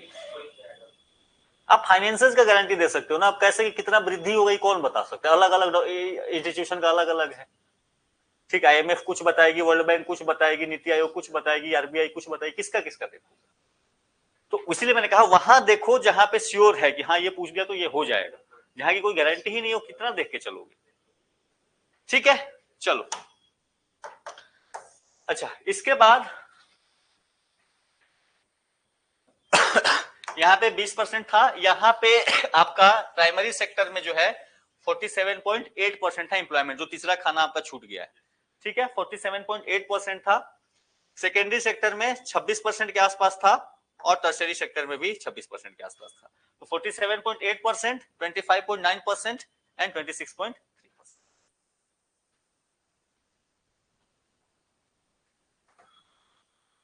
ठीक है, तो ये एक डेटा, एक टेबल और तैयार हो गया आपका कि शेयर इन एग्रीकल्चर, किसका शेयर कितना है इन जीडीपी, और दूसरा कि उसका एम्प्लॉयमेंट में कितना शेयर है। तो अभी भी आपका बिहार डोमिनेटेड है by the agriculture sector, 20% contribution और 47% 48% आपका जो है इसका एम्प्लॉयमेंट चल रहा है। नेशनल लेवल पे भी यही है, 17% के पास एग्रीकल्चर है और 45% के आसपास जो है उसका शेयर है। टर्शियरी सेक्टर का ग्रोथ आपको काफी अच्छा दिख रहा है, ठीक है, 58% और 26%, तो ऑलमोस्ट डबल बाय जीडीपी है और बाय हाफ ऑफ इसका एम्प्लॉयमेंट है।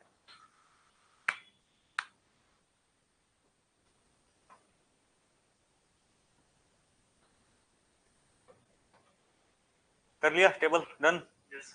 तो शेयर एग्रीकल्चर आपका प्राइमरी, सेकेंडरी एंड टर्शियरी। अब एग्रीकल्चर के अंदर में भी 3-4 चीजें हैं, ठीक है, एग्रीकल्चर में क्रॉप्स है, लाइवस्टॉक है, एक्वाकल्चर है एंड लॉगिंग है, ठीक है। तो agriculture, with in the agriculture sector जो मेजर है that is the crop sector, ठीक है। तो विद इन द एग्रीकल्चर उसको जहां पे भी लिखा है उसको एक साइड में ऐसे बना लो चार्ट, इसमें क्रॉप, लाइवस्टॉक, ठीक है, फिशिंग एंड एक्वाकल्चर,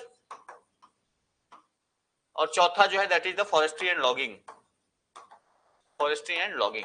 तो यही सीक्वेंस है, ठीक है, डेटा लिखना है तो लिख सकते हो, ठीक है, सीक्वेंस यही है। सबसे ज्यादा कंट्रीब्यूशन क्रॉप्स का है, देन लाइवस्टॉक का है, देन फिशिंग एंड एक्वाकल्चर का है एंड देन आपका फॉरेस्ट्री का है। तो crops is 9.9%, this is livestock 6.6%, fishing का 1.8% और लॉगिंग का 1.6%। अब सीधा क्वेश्चन पूछा कि भाई बताओ बिहार में फिशिंग का कितना कंट्रीब्यूशन है जीडीपी में, जिस सिंपली 1.8%, हो गया आपका डेटा तैयार, ठीक है। क्रॉप से आपको कितना मिलता है, तो दैट इज आपका 9.9%, ठीक है, लाइवस्टॉक 6.6%। तो विद इन द एग्रीकल्चर जिसको आप कह रहे हैं प्राइमरी सेक्टर कह रहे हो, उसमें ये 4 चीजें हैं। सेकेंडरी और टर्शियरी यहाँ पे बहुत सिग्निफिकेंट नहीं है, तो उसका नहीं डाला है, ठीक है।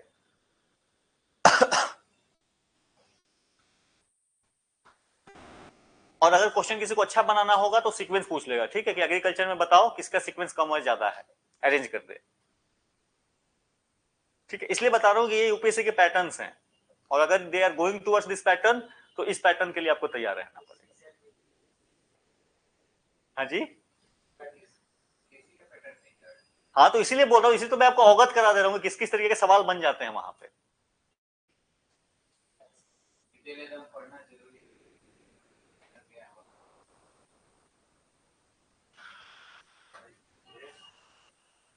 ठीक है, वन लाइनर मुझे भरोसा है आप पढ़ चुके होंगे, इसलिए मैं आपको ये पढ़ा दे रहा हूँ, ठीक है।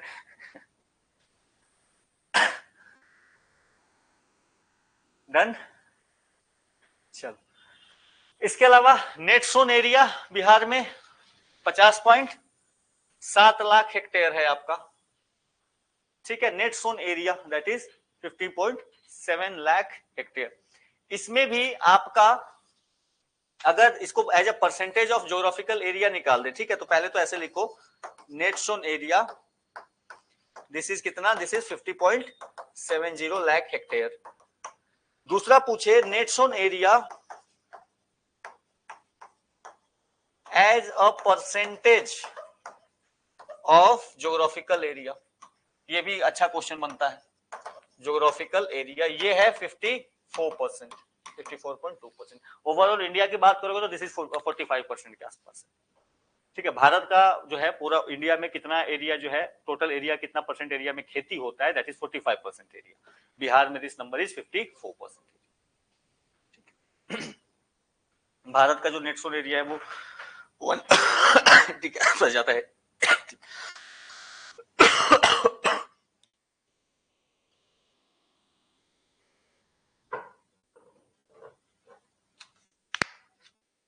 यहाँ पे चैप्टर 2 आपको नहीं दिखेगा, इसीलिए स्टेट फाइनेंसेस थे वो, ठीक है। चैप्टर 1 के बाद सीधा चैप्टर 3 पे आ गया हूं मैं। चैप्टर 2 स्टेट फाइनेंसेस वही रिसिप्ट और एक्सपेंडिचर वाली कहानी थी।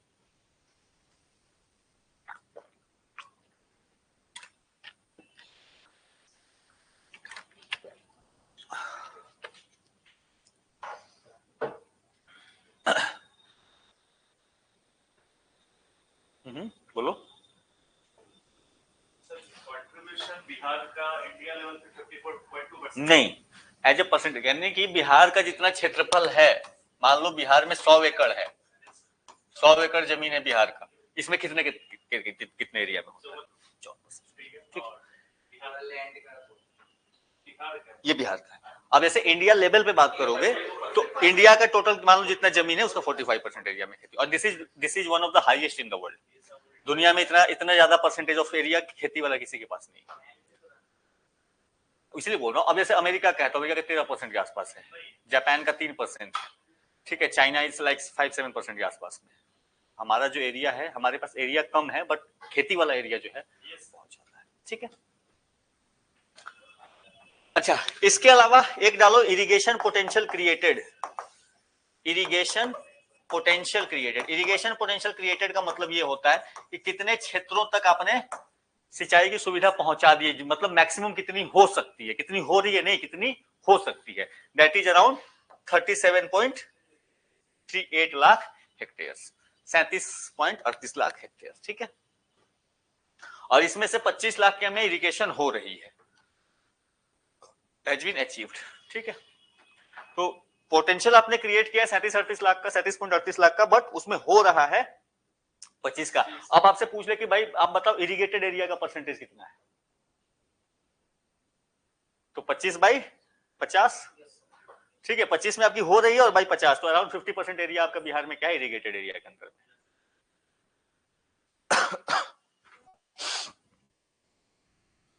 ठीक है,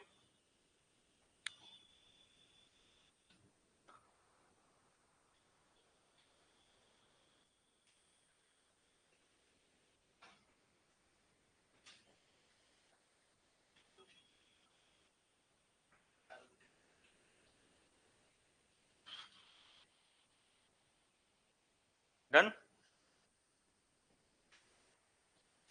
चलो, तो आपका बिहार का बजट और इकोनॉमिक सर्वे मैंने 1-1.5 घंटे में ही निपटा दिया। हाँ, बहुत कुछ मिल जाता अगर मांग का हिसाब। हाँ बिल्कुल, ठीक है। चलो, इसके बाद एक ये डेटा मुझे लगा बस कि हो सकता है उतना इंपॉर्टेंट भी नहीं है, बट हो सकता है। ठीक है, हर जगह बात चल रही है कि क्लाइमेट रेजिलियंस को लेकर के आप एग्रीकल्चर में क्या प्रमोट कर रहे हो। तो जस्ट कीप इट डाउन कि इतना पैसा आपने 8 डिस्ट्रिक्ट पे खर्च किया है और इतना पैसा आपने 30 डिस्ट्रिक्ट पे, यानी करीब करीब 23 6 29 करीब करीब 30 लाख करोड़ जो है आपने खेती को क्लाइमेट रेजिलिएंट बनाने के लिए किया हुआ, ताकि जो क्लाइमेट चेंज हो रहा है उसका असर खेती पे कम हो। अब इसमें क्या करोगे, यानी जहां सूखा पड़ रहा है वहां पानी पहुंचाओगे, जहां पे बाढ़ की समस्या है वहां पे बाढ़ से रोकना का प्रयास करोगे, सैपलिंग्स वगैरह लगाओगे, उसको लेकर के अलग से 30 लाख करोड़ की जो है वो खर्च करी गई है बिहार में क्लाइमेट रेजिलिएंट एग्रीकल्चर को प्रमोट करने के लिए फ्रॉम इन 3 सालों में। ठीक है, 2020-21 से 2024 यानी 4 साल में, 1 साल का नहीं है, 4 साल का है। ठीक है, तो इसलिए ये डेटा मुझे लगा कि चलो क्लाइमेट रेजिलिएंट पूरे दुनिया भर में चर्चा हो रही है, तो इसलिए बस ये डेटा उठा लिया मैंने। ठीक है,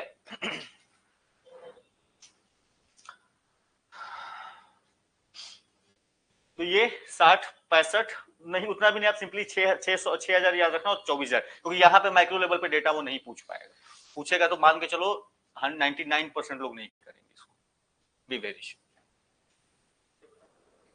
स्टेटमेंट में पूछ सकता है कि हाँ कितना तक खर्च किया हुआ है या कितना ये कर रहे हो।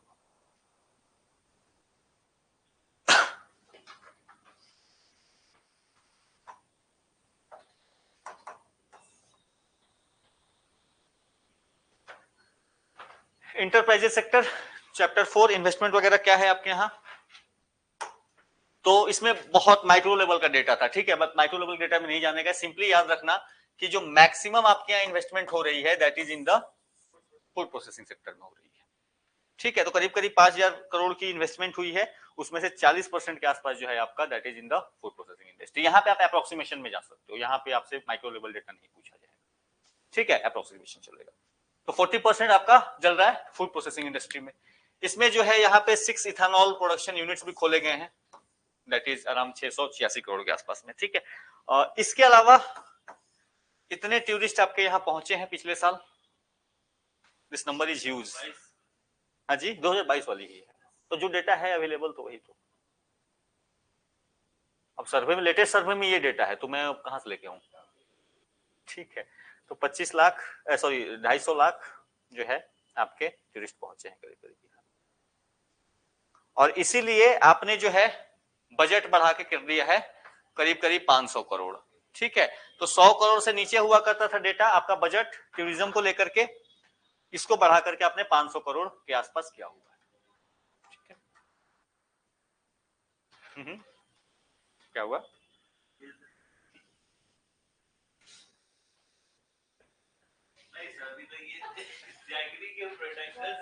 मुतासिर हो गया। गुड़ खाओ तुम जाके आज। ठीक है, गुड़ जो है बैठ के खाओ।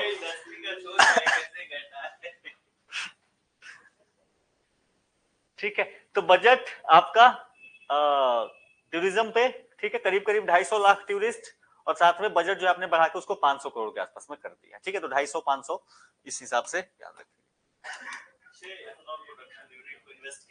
Ethanol periodic labour force survey chapter 5 देखो, उसमें से मेन डेटा ही उठा लिया। ठीक है, हर चैप्टर से। लेबर इंप्लॉयमेंट स्किल में बात करोगे तो पीरियोडिक लेबर फोर्स सर्वे वाला डेटा ही है आपके यहाँ।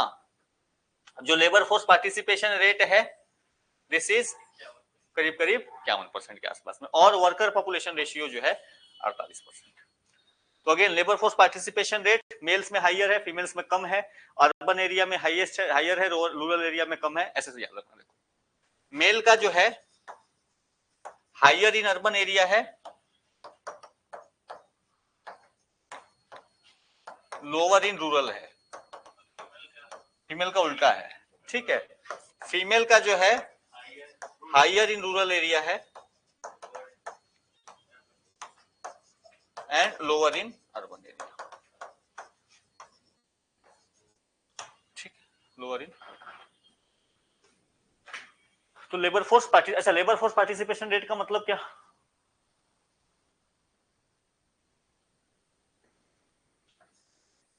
हाँ जी, labour force participation rate and worker population ratio दोनों में क्या फर्क है। लेबर फोर्स पार्टिसिपेशन रेट का मतलब होता है कि जितने लोग काम कर रहे हैं, रोजगार कर रहे हैं या फिर रोजगार खोज रहे हैं, डिवाइडेड बाय टोटल पॉपुलेशन। तो वहां पे रोजगार खोज रहे हैं वो भी इंपॉर्टेंट होता है। रोजगार ना भी मिला हो but they are looking for the job that comes under the labour, आपका लेबर फोर्स, आपका पार्टिसिपेशन रेट, कितना पार्टिसिपेशन रेट है, ठीक है। Worker population ratio simply divide किया जाता है बाय डिवाइडेड बाय कि आपका पॉपुलेशन कितना है और वर्कर्स कितना है, ठीक है।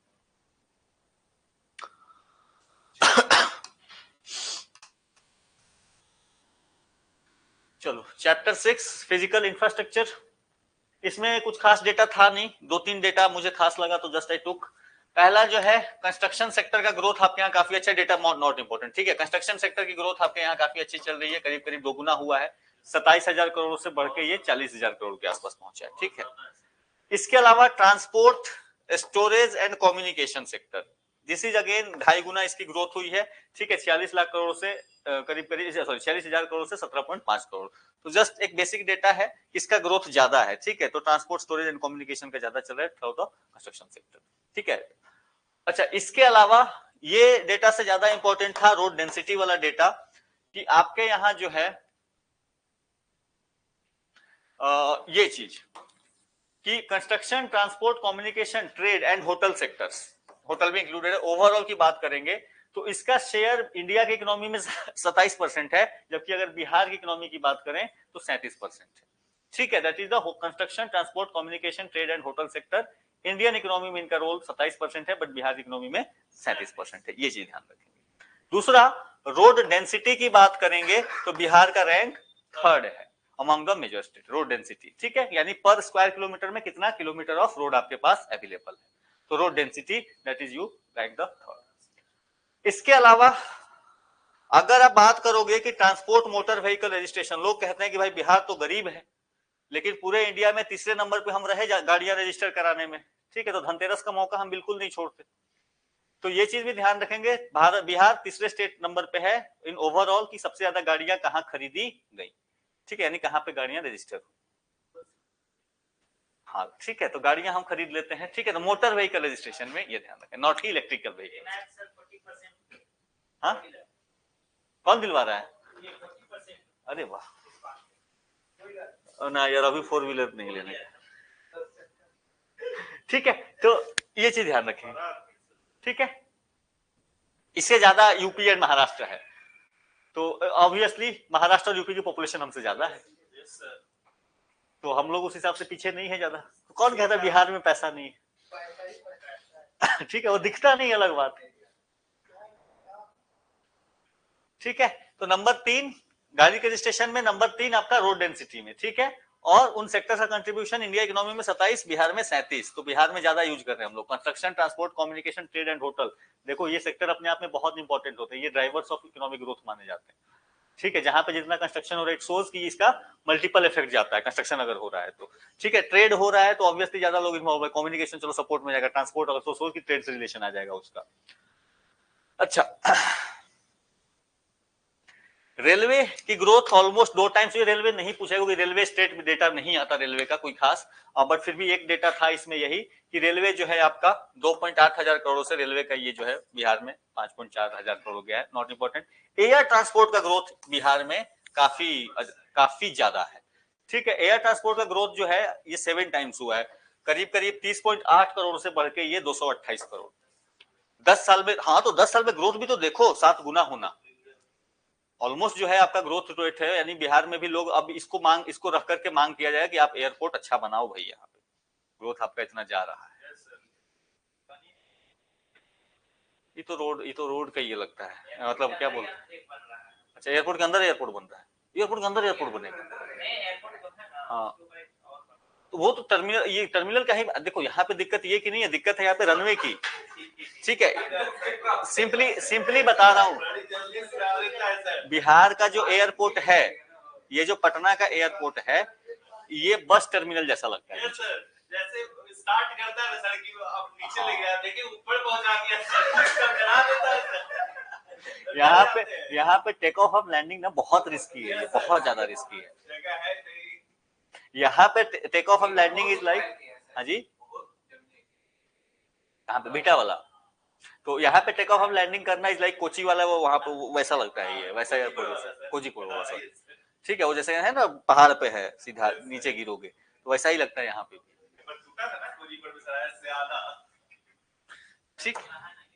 हाँ चल, अब ये तो मैं थोड़ी बोल रहा हूँ, चल तो हम भी रहे यार किसी तरीके से, ठीक है, किसी तरीके से चलना थोड़ी होता है।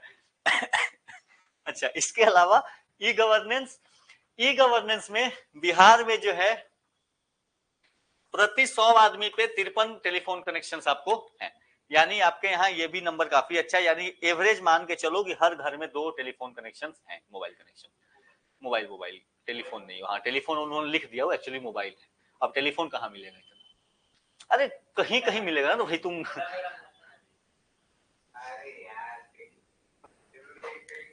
कहने का मतलब नहीं अब नहीं रुको इस नहीं वो ठीक बोल, इसको अब मुझे लेके आना पड़ेगा यहाँ पे, टेली एंड फोन। ठीक है, आप वो टेलीफोन, वो भी टेलीफोन नहीं है। टेलीफोन मतलब आप दूर से किसी से बात कर सकते हो, दैट इज टेलीफोन। अब जैसे कर वर्ड को ब्रेक करो फिर, ठीक है। तो बिहार वो ऐसे पागल थोड़ी लिखा होगा, वो लिखा होगा तुम उससे ये करोगे बकैती तो समझा देगा तुमको, ठीक है। तो टेलीफोन जो है ये सिंपली याद रखना, एवरेज जो है पर हाउस होल्ड 2 है। एवरेज पर हाउस होल्ड, एक एवरेज को माना जाता है कि 5 परिवार, मतलब 5 लोगों का एक परिवार होता है, तो उसके हिसाब से हर परिवार में 2 टेलीफोन जो है एक एवरेज। क्या? अरे तो ओवरऑल एवरेज की बात हो रही है भाई, एवरेज है ना ये, कहीं ऐसा भी होगा कि एक ही होगा, कहीं ऐसा भी, वही बोल रहा हूं। ये 3 आदमी, तीनों के पास है। अरे तो कहीं ऐसा भी होगा ना कि 10 आदमी में एक ही है। हम 10 आदमी, 10 के पास है। यहाँ पे तो तुम डेंसिटी निकालोगे तो 100% प्लस चला जाएगा, ठीक है। क्लासरूम में डेंसिटी 100% प्लस चला जाएगा। हाँ जी बिल्कुल प्लस, कोई 2 भी रखा होगा, उसके बाद 3 है, हो गया ना। अच्छा रुको, इसके बाद देखो, every third person has access to internet services in Bihar. हर तीसरे आदमी के पास इंटरनेट एक्सेस भी है। एंड ऑलमोस्ट ये लिखा हुआ है, कितना कुछ नहीं लिखा हुआ है, almost every household has internet access. आज की डेट में सबको जियो जो है मिल जा रहा है। All panchayat have been onboarded in terms of digital access in Bihar. तो ये भी आपको पहुंचा दिया गया है। तो this is the data from e governance वाले सेक्टर से, इतना डेटा आपके पास अवेलेबल।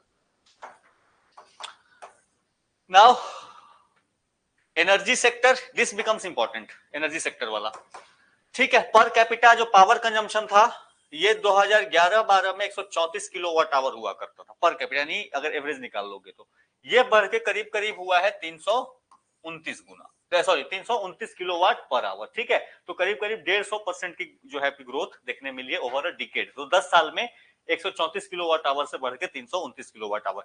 ये 2-3 चीजें दिखाएगा। एक तो आपके यहाँ कनेक्टिविटी बढ़ी है, हर जगह पे बिजली पहुंची है, और दूसरा कि लोग जो है कंज्यूम भी कर रहे हैं, ठीक है। लोग जो है यूज भी कर रहे हैं, वैसे भी खरीद रहे हैं, आपका मोबाइल भी चार्ज कर रहे हैं, तो सब, तो वो भी आपका नंबर जो है वो बढ़े। तो एक डेटा ये इंपॉर्टेंट। दूसरा डेटा कि एनर्जी डेफिसिट, यानी कि हम जितना एनर्जी यूज करते हैं उसमें से कितना प्रोड्यूस करते हैं। तो एनर्जी डेफिसिट हुआ करता था आपका 3307 मेगावाट, यानी इतना जो है हमें खरीदना पड़ता था बाहर से, हमें दूसरे से खरीदना पड़ता था, दिस वाज इन माइनस, ठीक है। अब ये हो गया है आपका 4034। तो आप एनर्जी डेफिसिट से आप एनर्जी सरप्लस स्टेट बन चुके हैं, ये भी ध्यान रखें। तो जितनी जरूरत से आप नाउ यू आर प्रोड्यूसिंग, अपनी जरूरत से 4034 मेगा यूनिट एक्स्ट्रा प्रोड्यूस कर रहे हैं। तो ये भी आपका कंपैटिबल ग्रोथ है, ठीक है। तो बिहार की ग्रोथ स्टोरी देखनी है तो ऐसे ही दिखोगे। अब यही दिक्कत होती है प्रीलिम्स वाले, मेंस वाले में। अब अगर प्रीलिम्स को किसी ने ऐसे ही बुक ये पढ़ के गए हो तुम वन लाइनर, तुम ये एनालाइज ही नहीं कर पाओगे, मेंस में तुम लिख ही नहीं पाओगे कि कैसे लिखें भैया बिहार की ग्रोथ स्टोरी, या बिहार के ग्रोथ पे क्वेश्चन पूछे, बिहार के कंडीशंस पे क्वेश्चन पूछे, कैसे लिखो, वन लाइनर से तो नहीं लिख पाओगे। ये फिर इंपॉर्टेंट हो जाता है, ये एनालिसिस आपको करनी पड़ती है, ठीक है। चलो इसके बाद, अच्छा इसके अलावा ये इंपॉर्टेंट रहेगा कि अराउंड आपका रिन्यूएबल एनर्जी 31% है, 69% जो है दैट इज आपका थर्मल पावर प्लांट है। टारगेट जो है अपना 35% का है, दैट इज 2025-26 तक उसको अचीव करने का, ठीक है। तो 100% में 33% आपका renewable, 69 is the non renewable यानी थर्मल सोर्सेज से है। आपका टारगेट उसको अचीव करने का है 35% तक लेके जाना, ठीक है। तो अगेन इसके बाद रूरल डेवलपमेंट में वो बहुत सारा कहानी था, ठीक है। तो कहानी में नहीं जाने का, सिंपली उसमें डेटा वाला पॉइंट एक ही मुझे दिखा कि करीब करीब आपका सेल्फ हेल्प ग्रुप्स इतने बनाए गए हैं, 10 लाख सेल्फ हेल्प ग्रुप्स की स्थापना करी गई है बिहार में, और करीब करीब 34,000 करोड़ का इनको लोन दिया गया है। सिंपली 10 लाख एसएचजी का क्रिएशन, 11 लाख आप लिख सकते हो, अप्रोक्सीमेशन 10.5 लाख लिख लो, और 34,000 करोड़ का इनको बैंक क्रेडिट दिया गया है टिल सितंबर 2023। ये डेवलपमेंट के पर्सपेक्टिव से आपका इंपॉर्टेंट हो जाएगा। ठीक है, तो बिहार की डेवलपमेंट स्टोरी लिखनी है, बिहार के डेवलपमेंट ऐसे लिखने का है, वहां पे ये सब डेटा ना भर भर के यूज कर सकते। ठीक है, कितना बिहार की इकोनॉमी कैसी चल रही है, तो यहाँ पे आप ये सब डेटा यूज होगा, क्योंकि बिना डेटा के आप क्या लिखोगे, नैरेटिव हो जाएगा वो फिर। ठीक है,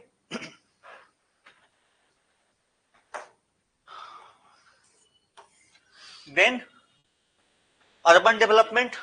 अर्बन डेवलपमेंट में डेटा एक जो डेटा वहां पे था दैट इज सिंपली कि नल जल कनेक्शन कितने दिए गए। ठीक है, तो शहरी पेयजल निश्चय योजना के अंदर आपको करीब करीब 18.33 लाख हाउस होल्ड को दे दिया गया है आपका पाइप ड्रिंकिंग वाटर कनेक्शन।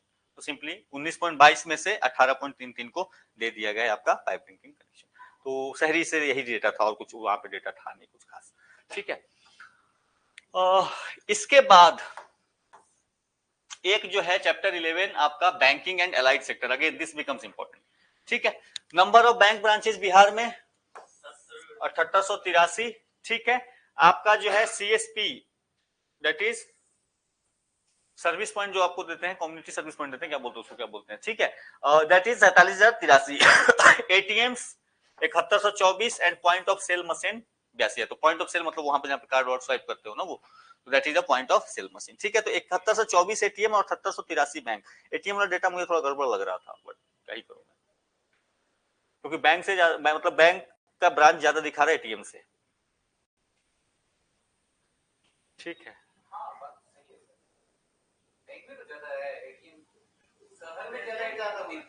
ठीक है, मतलब मुझे डाउट है, नॉट श्योर कि है कि नहीं है। ठीक है, तो अब इसलिए भी लगता है ना कि जो कि डेटा कलेक्शन लोग जो कर रहे हैं मतलब सही कर। अच्छा, इसके अलावा number of internet banking users भी आपका बढ़े हैं बिहार में, ये करीब करीब 120 लाख करोड़ हो गए हैं। ठीक, 120 लाख नहीं, 120 लाख सिंपली नॉट करोड़। ठीक है, 120 लाख जो है, अब यानी कि आपकी अच्छी खासी पॉपुलेशन जो है इंटरनेट यूज करेगी। अरे फोन पे तो सब यूज कर रहा है ना, but again this number is too low. अच्छा, इसके बाद दूसरी चीज ये ध्यान रखेंगे कि बिहार में जो ये 7883 बैंक ब्रांचेज हैं, इसमें से 48% जो है ये रूरल एरियाज में है, 31% सेमी अर्बन एरियाज में है और 21% अर्बन एरियाज में। ये डेटा इंपॉर्टेंट पिक किया जाएगा, ये पिक करने लायक डेटा है। ठीक है, यानी 48% आपके रूरल एरियाज में, 31% आपके सेमी अर्बन में और 21% in the urban areas. This data again become important. ये भी आप अगर चाहो तो टेबल बना के रख सकते हो। इसमें से भी पब्लिक सेक्टर बैंक सबसे ज्यादा है बिहार में। अगर सबसे ज्यादा नंबर है तो that is your public sector banks का। उसके बाद आपके आते हैं रीजनल रूरल बैंक्स एंड फिर आते हैं आपको प्राइवेट बैंक्स। तो कहने का ये टर्म याद रखना, मतलब ये सीक्वेंस याद रखना कि सबसे ज्यादा आपके यहाँ पब्लिक सेक्टर बैंक्स हैं, देन आपके पास आरआरबीज हैं एंड देन आपके पास प्राइवेट सेक्टर बैंक है। ठीक है, और इसके बाद फिर आपका आ जाएगा कि आपका स्मॉल फाइनेंस बैंक है और ये सब आ जाएगा, मेजरली 3 वाले। ठीक है, अच्छा, एनपीएस जो नॉन परफॉर्मिंग एसेट है बैंक्स का, ये भी बिहार में कम हुआ है। ये इंपॉर्टेंट होगा आरआरबी वगैरह का एग्जाम, मतलब जो रीजनल रूरल बैंक्स का एग्जाम वगैरह होता है ना, वहां पे आपको काम करना है। ठीक है, कि एनपीए वगैरह जो है क्या है बिहार में, कैसा चल रहा है। तो टोटल एनपीए जो है non performing asset, this has been reduced to. ठीक है, तो रिडक्शन में चल रहा है, बहुत ज्यादा ये नहीं है, बट ठीक है। 23,870 से 22,000 पे लेके आए तो क्या ही 1,000 करोड़ भी कम नहीं कर पाए। ठीक है, चलो, हाँ प्रोग्रेस है, प्रोग्रेस है। हाँ हाँ बिल्कुल भाई। चलो, इसके बाद फाइनली ह्यूमन डेवलपमेंट, ये चैप्टर इसका पूरा डेटा उठा लेना, ज्यादा नहीं है, 3-4 है। पहला चीज कि life expectancy at birth. Life expectancy at birth का मतलब कि एक बच्चा एक मैक्सिमम, मतलब आप एक एवरेज लाइफ कितनी होती है। ठीक है, आप that is simply the life expectancy at birth. एक एवरेज हमारे यहाँ इंसान कितने दिन जी सकता है, जब आप जन्म लेते हो तो कितना दिन हम मान के चल सकते हैं। अब ये बढ़ के हो गया है 69.5 ईयर्स। तो हमारी जो है लाइफ एक्सपेक्टेंसी, यानी मैं एक्सपेक्ट कर सकता हूँ कि 69-70 साल तक मैं जीवित रहूंगा। ठीक है, पहले 68 पॉइंट हुआ करता था, ये 69.5, ये वाला इंपॉर्टेंट है आपके लिए। ठीक है, 2016 के आसपास 16-20 का डेटा है। ठीक है, अच्छा, इसके बाद दूसरा डेटा कि एनएफएचएस 5 एंड एनएफएचएस 3, यहां पे बात हो रही है इंस्टीट्यूशनल डिलीवरीज की, कि कितने प्रेग्नेंट वीमेन है जिनकी डिलीवरी जो है आपका हॉस्पिटल्स वगैरह में होती है। ठीक है, ये नंबर भी काफी ज्यादा इंप्रूव हुआ है। ठीक है, यहाँ पे 88.6% पे पहुंचे हो आप। ठीक है, ये इंडिया का डेटा है, बिहार का डेटा अभी पीछे है।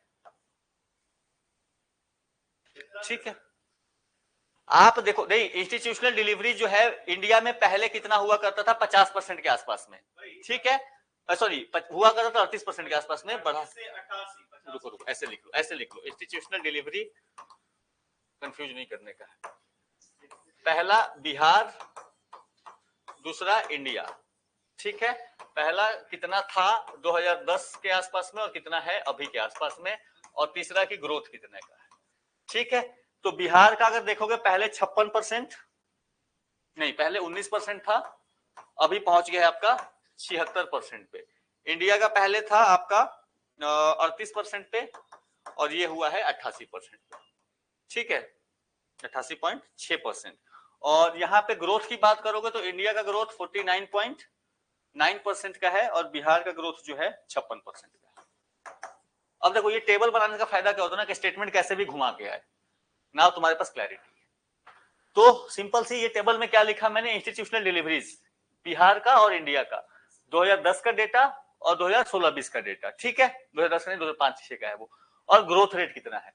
तो बिहार में पहले मात्र 20% ही इंस्टीट्यूशनल डिलीवरी हुआ करता था, जो कि बढ़ के आपका हो गया 76% के आसपास में, और ये ग्रोथ जो है करीब करीब, उल्टा लिख दिया क्या, ये 56% है, ये 56% है और ये 49%। ठीक है, ये आपका 56% बढ़ा है। इंडिया में ओवरऑल 38.7 हुआ करता था, ये बढ़ के 88% हुआ है, करीब करीब 49%।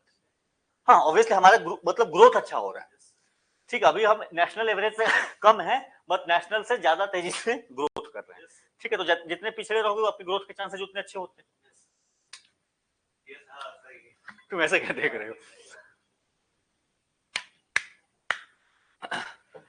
ठीक है, तो बिहार के लिए इंस्टीट्यूशनल डिलीवरी यहाँ पे भी आपको काफी अच्छी एक ये दिख रही है, और इंस्टीट्यूशनल डिलीवरीज वगैरह ही बढ़ाने के लिए तो दिया जाता है स्कीम वगैरह की, आप 2000 मिलेगा प्रेगनेंसी पे, ये सब।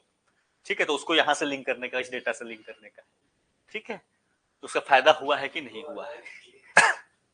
ठीक है, चाइल्ड डेवलपमेंट तो 0 से 18 एज ग्रुप बिहार में जो है 42% है। ठीक है, और 0 to 6 एज ग्रुप जो है दिस इज 16%। तो सिंपली हमारे यहाँ 0 to 18 एज ग्रुप काफी बड़ा नंबर है, अब तो वर्किंग पॉपुलेशन आपकी और बढ़ने वाली है। ठीक है, तो 42% है ये, और ये आपका 0 to 6 जो है 16% का है। और अगर बात कर रहे हैं तो पूरे भारत का 12% चाइल्ड पॉपुलेशन हमारे पास है, तो काफी ज्यादा जो है आपकी डेमोग्राफी जो है काफी बड़ी होने वाली है। और अगर बिहार में रोजगार सृजन नहीं किए गए तो भीड़ वही बढ़ती चली जाएगी। ठीक है, तो अब रह गया सरकार कितने सरकारी नौकरी के भरोसे चल सकती है देखने का है। ठीक है, क्योंकि आने वाले 10 साल में स्थिति और बदतर होती चली जाएगी। रियलिटी है, डेटा यही बता रहा है। ठीक है, अब ये डेटा एनालाइज कर रहे हैं ऑफिस में बैठ के, तो उनको पता चल रहा होगा कि भाई क्या आने वाला है आने वाले टाइम में। आप केवल गवर्नमेंट जॉब के भरोसे कितने दिन बैठेंगे, लेट्स सी। ठीक है, उसके अलावा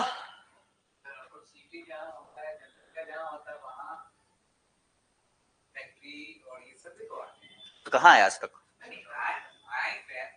भारत में नहीं आता, अब आ रहा है ना, वैसे ही उस नजर से देखेंगे यहाँ पर भी हो सकता है। उसके लिए आपको मेहनत करनी पड़ती है। देखो फैक्ट्री जैसे है ना, आज भी देखो फैक्ट्री आने का भारत को, अगर भारत को ही कंपेयर कर लो तो भारत के पास पॉपुलेशन बहुत ज्यादा है। ठीक है, चाइना के पास भी पॉपुलेशन है, बट आपसे कंपैरेटिवली चाइना में भीड़ ज्यादा गई ना, आपसे कंपैरेटिवली बांग्लादेश में ज्यादा गई, आपके साथ कंपैरेटिवली वियतनाम वगैरह में ज्यादा गई। क्यों? क्योंकि population is one factor, one of the factors. Opportunity कहने का मतलब आपको बनाना पड़ता है, दिया नहीं जाता है, आपको कोई देगा नहीं, यू हैव टू क्रिएट। तो आज अगर सेंट्रल गवर्नमेंट कह रही है कि मैं कैपिटल एक्सपेंडिचर करना चाहता हूं, तो क्यों करना चाहता हूं? क्योंकि आपको कॉस्ट ऑफ द बिजनेस आपको नीचे लेके आना पड़ेगा। आप कह रहे हो कि मैं जो है आपको सब कुछ जो है जल्दी जल्दी, आपको जितने रजिस्ट्रेशन वगैरह जो करने होते हैं, क्लियरेंस चाहिए होता है, वो जल्दी दे रहा हूं। क्यों? ताकि जो कंपनीज हैं वो आए आपके पास।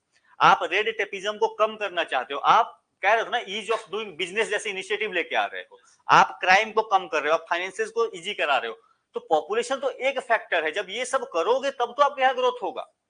अब क्यों, उसके लिए आपको रोड मैप चाहिए होगा। तो अगर गवर्नमेंट कह रही है कि 2047 तक we are moving like this, हमारा ये टारगेट है, ऐसे ऐसे करके अचीव करेंगे, आपको वैसा रोड मैप बिहार में क्रिएट करना पड़ेगा, क्योंकि आने वाली कहानी जो दिखा रही है बहुत बुरी दिखा रही है। अगर आपको रोड मैप बनाता हुआ नहीं दिख रहे हो कि मैं कहां इंडस्ट्री लगाऊंगा, आपके पास है तैयारी, नहीं कर रहे हो आप अपने यहाँ क्या। और सबसे बिहार में फैक्ट्रीज ना रहने का पड़ रहा है, सबसे बड़ा कारण क्या है, यहाँ का माइंडसेट।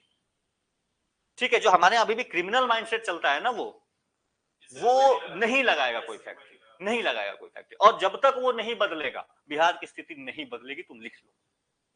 ठीक है, क्योंकि आप क्या, आपके पास भीड़ है ना, केवल आपके पास चीप लेबर अवेलेबल है, लेकिन किसी ने क्यों नहीं आज तक फैक्ट्री लगाई। यही अब जस्ट थिंक ना, कि जो बिहार के लेबर्स जाके यूपी में, महाराष्ट्र में, तमिलनाडु में काम करते हैं, तो ऑब्वियसली उनको सैलरी उनको थोड़ी ज्यादा देनी पड़ती होगी, क्यों नहीं उन्होंने फैक्ट्री लगा ली भाई कि मेरा और तो पैसा ही बचेगा। क्यों, कभी सोचा क्यों नहीं लगाया उन्होंने, आकर यहीं लगा लेते, टेक्सटाइल का हो गया, ये सब हो गया, यहीं लगा लेते ना, क्या दिक्कत था, ट्रांसपोर्ट कर देते, उससे तो कम ही खर्चा आता उनको, लेकिन क्यों नहीं लगाया उन्होंने, इसी कारण से, क्योंकि उन्हें पता है कि कल के डेट में फैक्ट्री लगाऊंगा और अगले ही दिन को जाके बोला कि भैया 5 करोड़ पहुंचा दीजिएगा शाम तक। ठीक है, तो बिजनेस करे कि ये करे, चलाइए स्वरोजगार, कितने दिन चलाइएगा। ठीक है, जगह सब कुछ तो अपने पास बहुत अच्छा, आपके पास सब कुछ है, क्यों नहीं आप कर रहे हैं। अच्छा पानी है, पूरा पानी में शहर गया था पटना को। आपके पास कमी किसी चीज की नहीं थी, आपके पास कमी नहीं, आपके पास ह्यूमन कैपिटल जो है ना, और आपके पास सबसे बड़ी बात कि आपके पास ह्यूमन कैपिटल हर लेवल का है। आपके पास स्किल्ड से लेके अनस्किल्ड लेके आपके पास एकदम व्हाइट कॉलर तक के हैं, गोल्ड कॉलर प्रोफेशनल्स हैं आपके पास में, लेकिन बिहार में कितने रह रहे हैं और क्यों नहीं रह रहे हैं, इस पे तो सोचना पड़ेगा। चलो आ जाओ, इसके अलावा इन्वायरमेंट में एक ही चीज था, आपके यहाँ जो रेनफॉल हुआ था 2022 में 849.1 mm, ठीक है, और इसमें से 82% जो है आपका साउथ वेस्ट मानसून से आता है। तो दो तरीके से मानसून, साउथ वेस्ट मानसून आएगा और दूसरा नॉर्थ ईस्ट वाला आएगा। तो दिस इज आपका साउथ वेस्ट मानसून ऑलमोस्ट 81-82% होता है आपका, करीब करीब 85 सेंटीमीटर का रेनफॉल है आपके यहाँ। ठीक है, ज्योग्राफिकल डेटा मिल गया, 85 सेंटीमीटर का रेनफॉल, उसमें से 80% आपका जो है साउथ वेस्ट मानसून से। क्लाइमेट की बात करोगे, ह्यूमिड सब ट्रॉपिकल क्लाइमेट है यहाँ पे। ठीक है, एवरेज टेम्परेचर आपका 25 डिग्री सेल्सियस। ठीक है, average temperature 25 degree Celsius, climate सब ह्यूमिड। कोपेन क्लाइमेटिक क्लासिफिकेशन में किस में आएगा ये, CW जी। ठीक है, तो ये डेटा अगेन थोड़ा सा रेनफॉल वगैरह सब पूछना नहीं चाहिए, लेकिन चलो ठीक है, अगर है डेटा तो कर लेने में कोई इशू नहीं। इसके बाद last one, the national wetlands decadal change Atlas, ये बताता है कि बिहार में 2.25 हेक्टेयर से बड़े, कम से कम 2.25 हेक्टेयर से बड़े आपके पास करीब करीब 4526 वेटलैंड्स है। ठीक है, तो इतना सारा डेटा जो है, डेटा और डेटा है, बट इसमें बहुत वैसा भी डेटा नहीं है। कॉम्प्लिकेशन जो था इसको इजी करा दिया है, 1 से 2 बार इसको पढ़ोगे, नहीं पढ़ोगे तो भूल जाओगे ये। ठीक है, इसको 1 बार 2 बार 3 बार, आज दिन भर में ही कर लो इसको, बहुत ये नहीं है इसमें। ठीक है, आपका बजट और इकोनॉमिक सर्वे वाला पोर्शन, और यहाँ से क्वेश्चन आएंगे, दिस बी वेरी श्योर, यहाँ से तो क्वेश्चन आने ही आने, 1 आए 2 आए 3 आए, आएगा जरूर। ठीक है,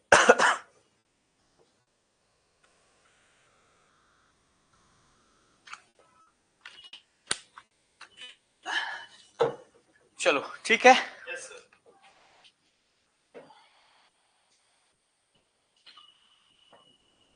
इसके बाद कल देखते हैं, कल इंडियन वाला करा दूंगा मैं ऐसे ही, और फिर आपका 1-2 और कुछ बचे 1-2 क्लास में लगा के उसको निपटा के। ठीक है।